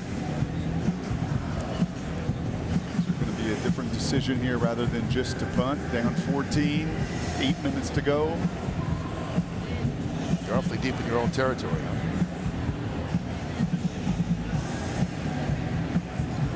This was done to speed up the process. Yeah, and you know, for the most part, in all honesty, it has. Maybe not on this play, but for the most part, this preseason, the calls have come out faster. And remember, moving parts, clock, where the ball is going to be positioned. Bounds at the 31-yard line. It is still short of a first down. Fourth down. Minnesota will be charged with their first timeout.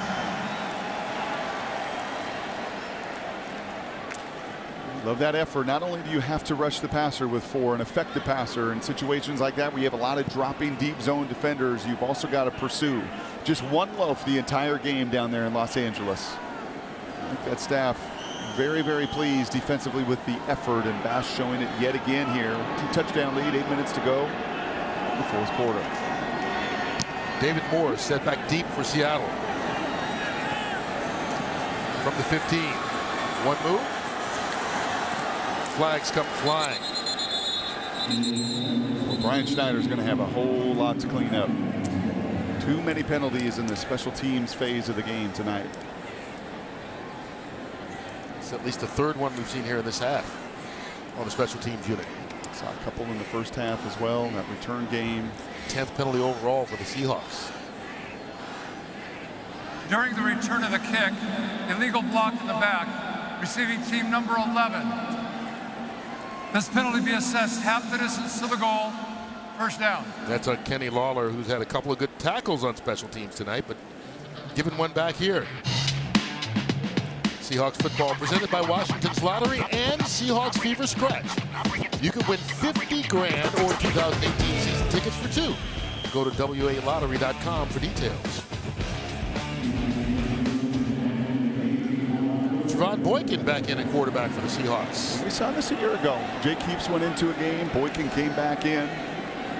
The backup to Russell Wilson. You got to be ready at a moment's notice. Alex Collins, no running room again. You know, we talk about the depth at running back. But your success is predicated on that offensive line. And since Collins has gotten in here in the fourth quarter, I mean, he's at 0 running room. Yeah. Let's go down to the sideline for the Seahawks. Safety Cam Chancellor joins us. Hey, Cam, how are you? I'm doing good. How about yourself? All right. Nice to see you again. Hey, let's just talk a little bit about this training camp is officially over. You're in the second preseason game. Your assessment of how things have gone so far this year? I think things are going well. You know, the camaraderie has been great. Guys are working hard, and we're pushing each other. We're just out there competing, and we're getting better as a unit. Hey, this Delano kid likes to hit a little bit, huh? Oh, yeah. I love Delano, man. He's a hard worker. You know, he's a guy who he doesn't have a lot of words, but he's going to use those pads, and he's ready to learn, and he's getting better every day. How quickly can you tell, Cam? You've been in this league now a number of years. You've seen a lot of young guys come into the game. When can you get a pretty good tell and bead if that young guy likes to hit the way you like to hit? Well, I got a pretty good eye for talent, and, you know, just watching him, the way he approaches the tackles, the way he talks about tackling and contact, you know, it just tells me a lot. And he's not afraid. You know, he's going to put his head in there, and I can just see it. Big run for Alex Collins. And all we needed was Cam to come on. There you go. Get the offense going.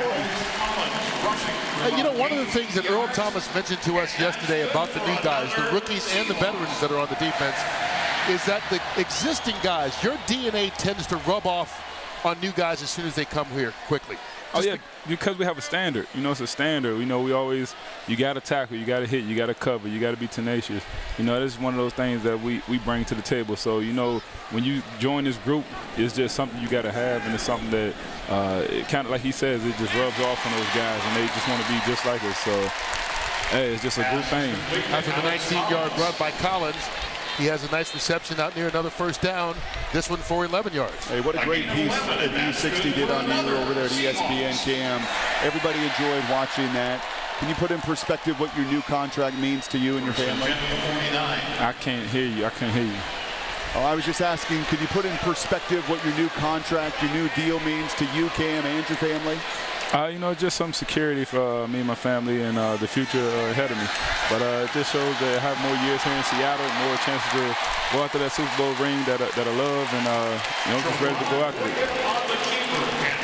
Well, we got to let you go, but I'm sure the guys on offense probably don't want that to happen. That's a 15-yard game. That's up with double-digit runs since we got you on the headsets. Congratulations on the new deal. Thanks for talking to us. All right, thank you. All right. I tell you what, this offense suddenly got rolling out of nowhere. Yeah, it got real loud down there, too. 15-yard run. Ball now at the 36 of Minnesota. Well, not on that one. Mike Davis. Put him back on the mic. Yeah, Jaleel Johnson. Put the headsets back on. This would be like one of those split screen things. When Cam is on, when Cam is not on. No running room and versus double-digit plays. He has been on this training camp. He's been on this offseason.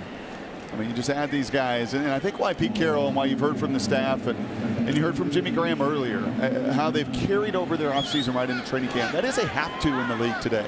You just do not get that many practices. I mean, you don't have time to take a month or 2 months off. You've got to come in impeccable shape to hit the ground running, and Cam certainly has. Here's Boykin going for Grayson, and Cyril Grayson can't catch it.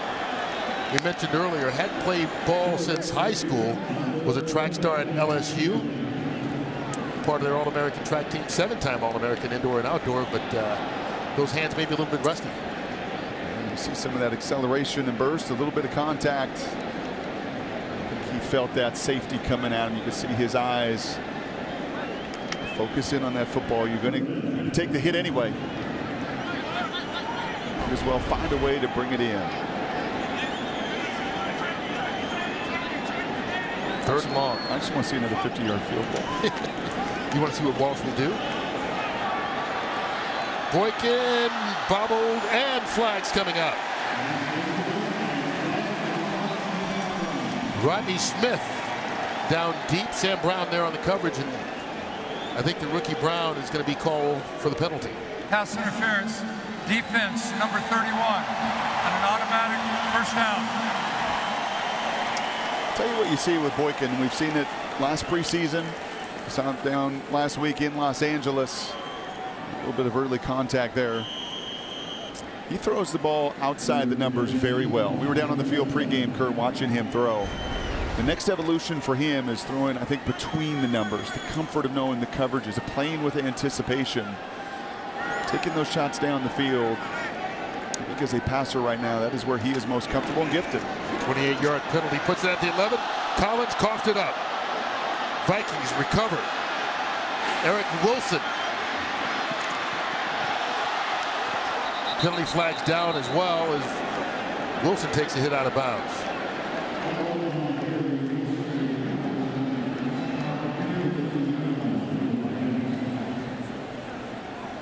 Well, Collins in that running back battle, that certainly won't help his cause.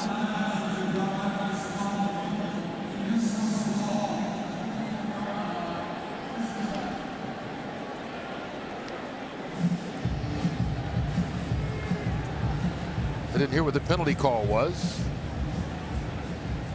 No penalty, inadvertent flag, so they picked it up. Vikings will take it over after the fumble. Ball on the 24-yard line. Last week against Buffalo, 7 tackles, undrafted free agent. You see it all the time. Seahawks the most undrafted rookie free agents on their roster, 27 of them last season. Also making his case there for Minnesota. Vikings take over at the 24-yard line. Taylor Heineke still in at quarterback. Pressured out of the pocket. Heineke, it's a couple yards, 4 yards on the run before Marcus Cromartie forced him out of bounds.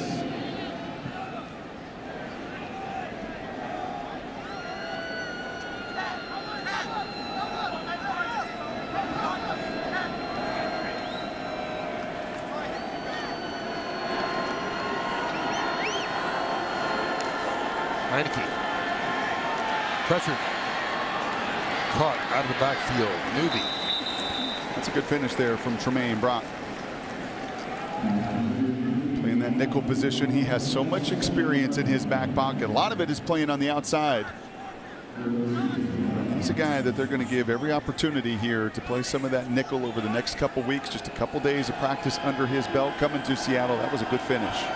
In San Francisco last year, played more snaps at cornerback than any other player in the NFL last season. That one just a tad bit late. Isaac Frichte, the receiver, and there you can see Delano Hill still down.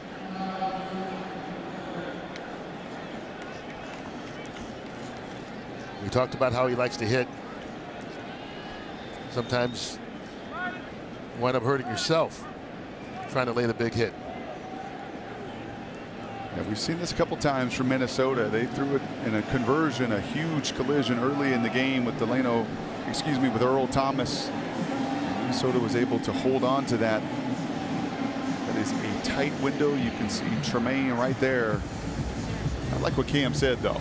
I knew by the way he talked about it. Yeah. I think those guys that like to strike and hit, there is just some things that need to be said and a whole lot that's unsaid. Let the pads do the talking. Good to see Hill walking off.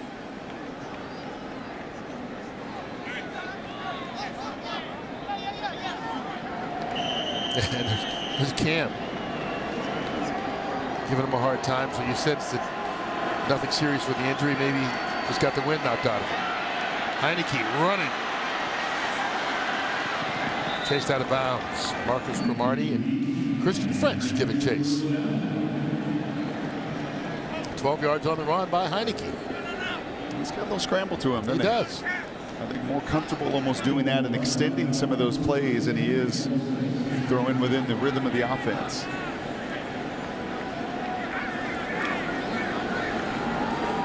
Just shy of the 46-yard line.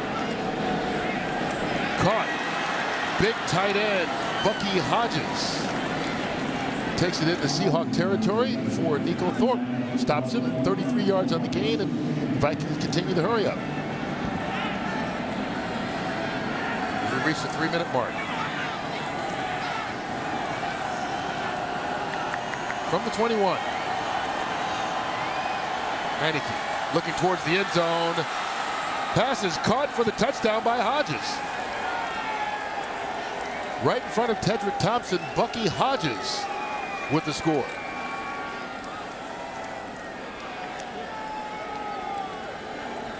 Yeah, back-to-back plays of the big tight end. A little bit more receiver there, Virginia Tech a year ago. This is very similar to the touchdown a week ago with Shaq Griffin against the big-bodied Antonio Gates. And you remember the little teaching lesson we got yesterday. If you're going to come underneath that route, you better be right. Because the teaching concept in that room is your leverage, and it is going to the back shoulder and ripping his right arm down and seeing if he can catch it with his left arm through all that contact. So that was almost an exact example of what Coach Richard was talking about with Shaq Griffin. A touchdown last week, and that time a very similar concept there. Got to trust your leverage and technique in that moment. Kane adds the extra point. And suddenly, with 2 minutes 49 seconds left, it's a touchdown game. In college, you could go through them. Right? Shaq Griffin in college could go underneath those tight ends 9 out of 10 times, and he's going to make the play and break it up. But you got Antonio Gates, you get the tight ends at this level, the Gronkowskis, the Jimmy Grahams, you've got no shot going underneath those big bodies. You got a much better shot if when that ball is in the air, you're ripping that right arm and trying to make him, force him into a one-handed, left-handed catch. Coach Schneider there, the special teams coach. We talked earlier about the penalties and the number of penalties. We're a one-score game, 2:49. Minnesota's got 2 timeouts. Got to be aware for everything, including that potential onside kick. And it's one thing when you're coaching guys that have done it a lot and you're familiar with. It's another when you've got some of the backups. To some of the backups in this situation that you've gotten very little reps, more than likely over the course of training camp. It's a matter of trusting those guys too. Being able to look them in the eyes and make sure they understand what you're talking about. It's kicked deep. Cyril Grayson, he debated it.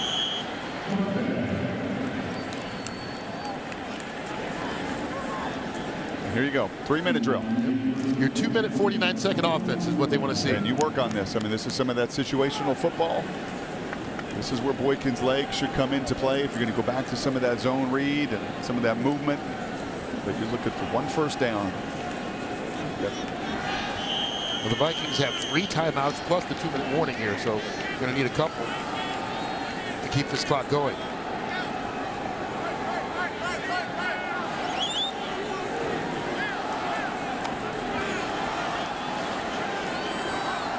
Boykin from the shotgun, hands it off to Alex Collins. 5 yards on the play, and Minnesota calls its first timeout.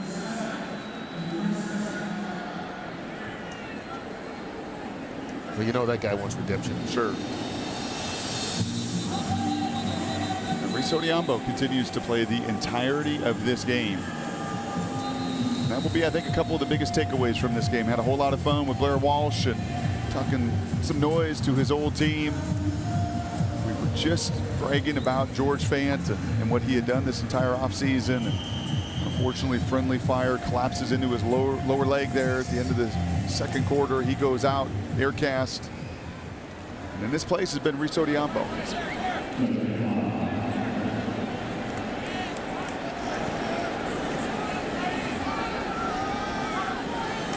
Low snap. Collins, first down. It was one of those that they need. 6 yards on the run. You see the thumbs up to the sideline. Don't you dare take me off this field. Yeah, I had the giveaway that really created and made this a one-score game. And I'd like the opportunity, if you're Alex Collins, to try to go and finish this thing and put it away. And you see running back coach Chad Morton there.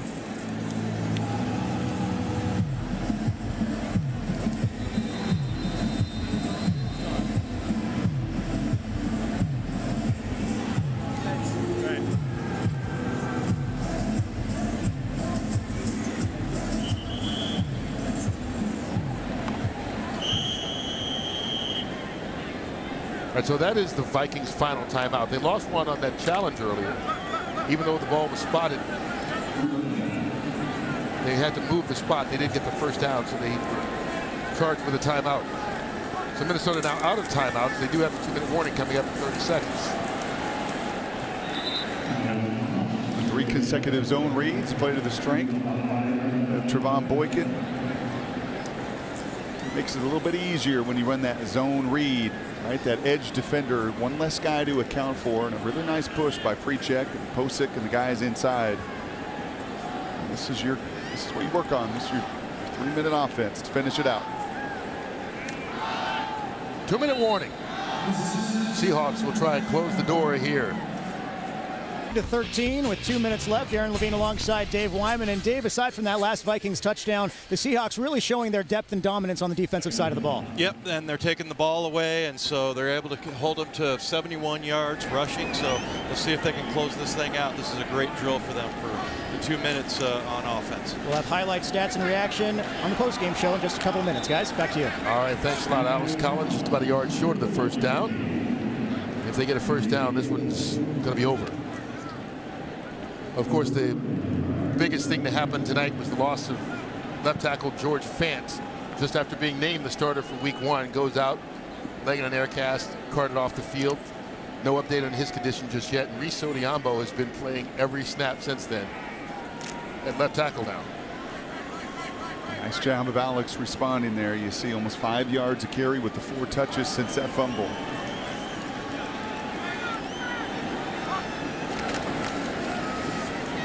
That should put it away.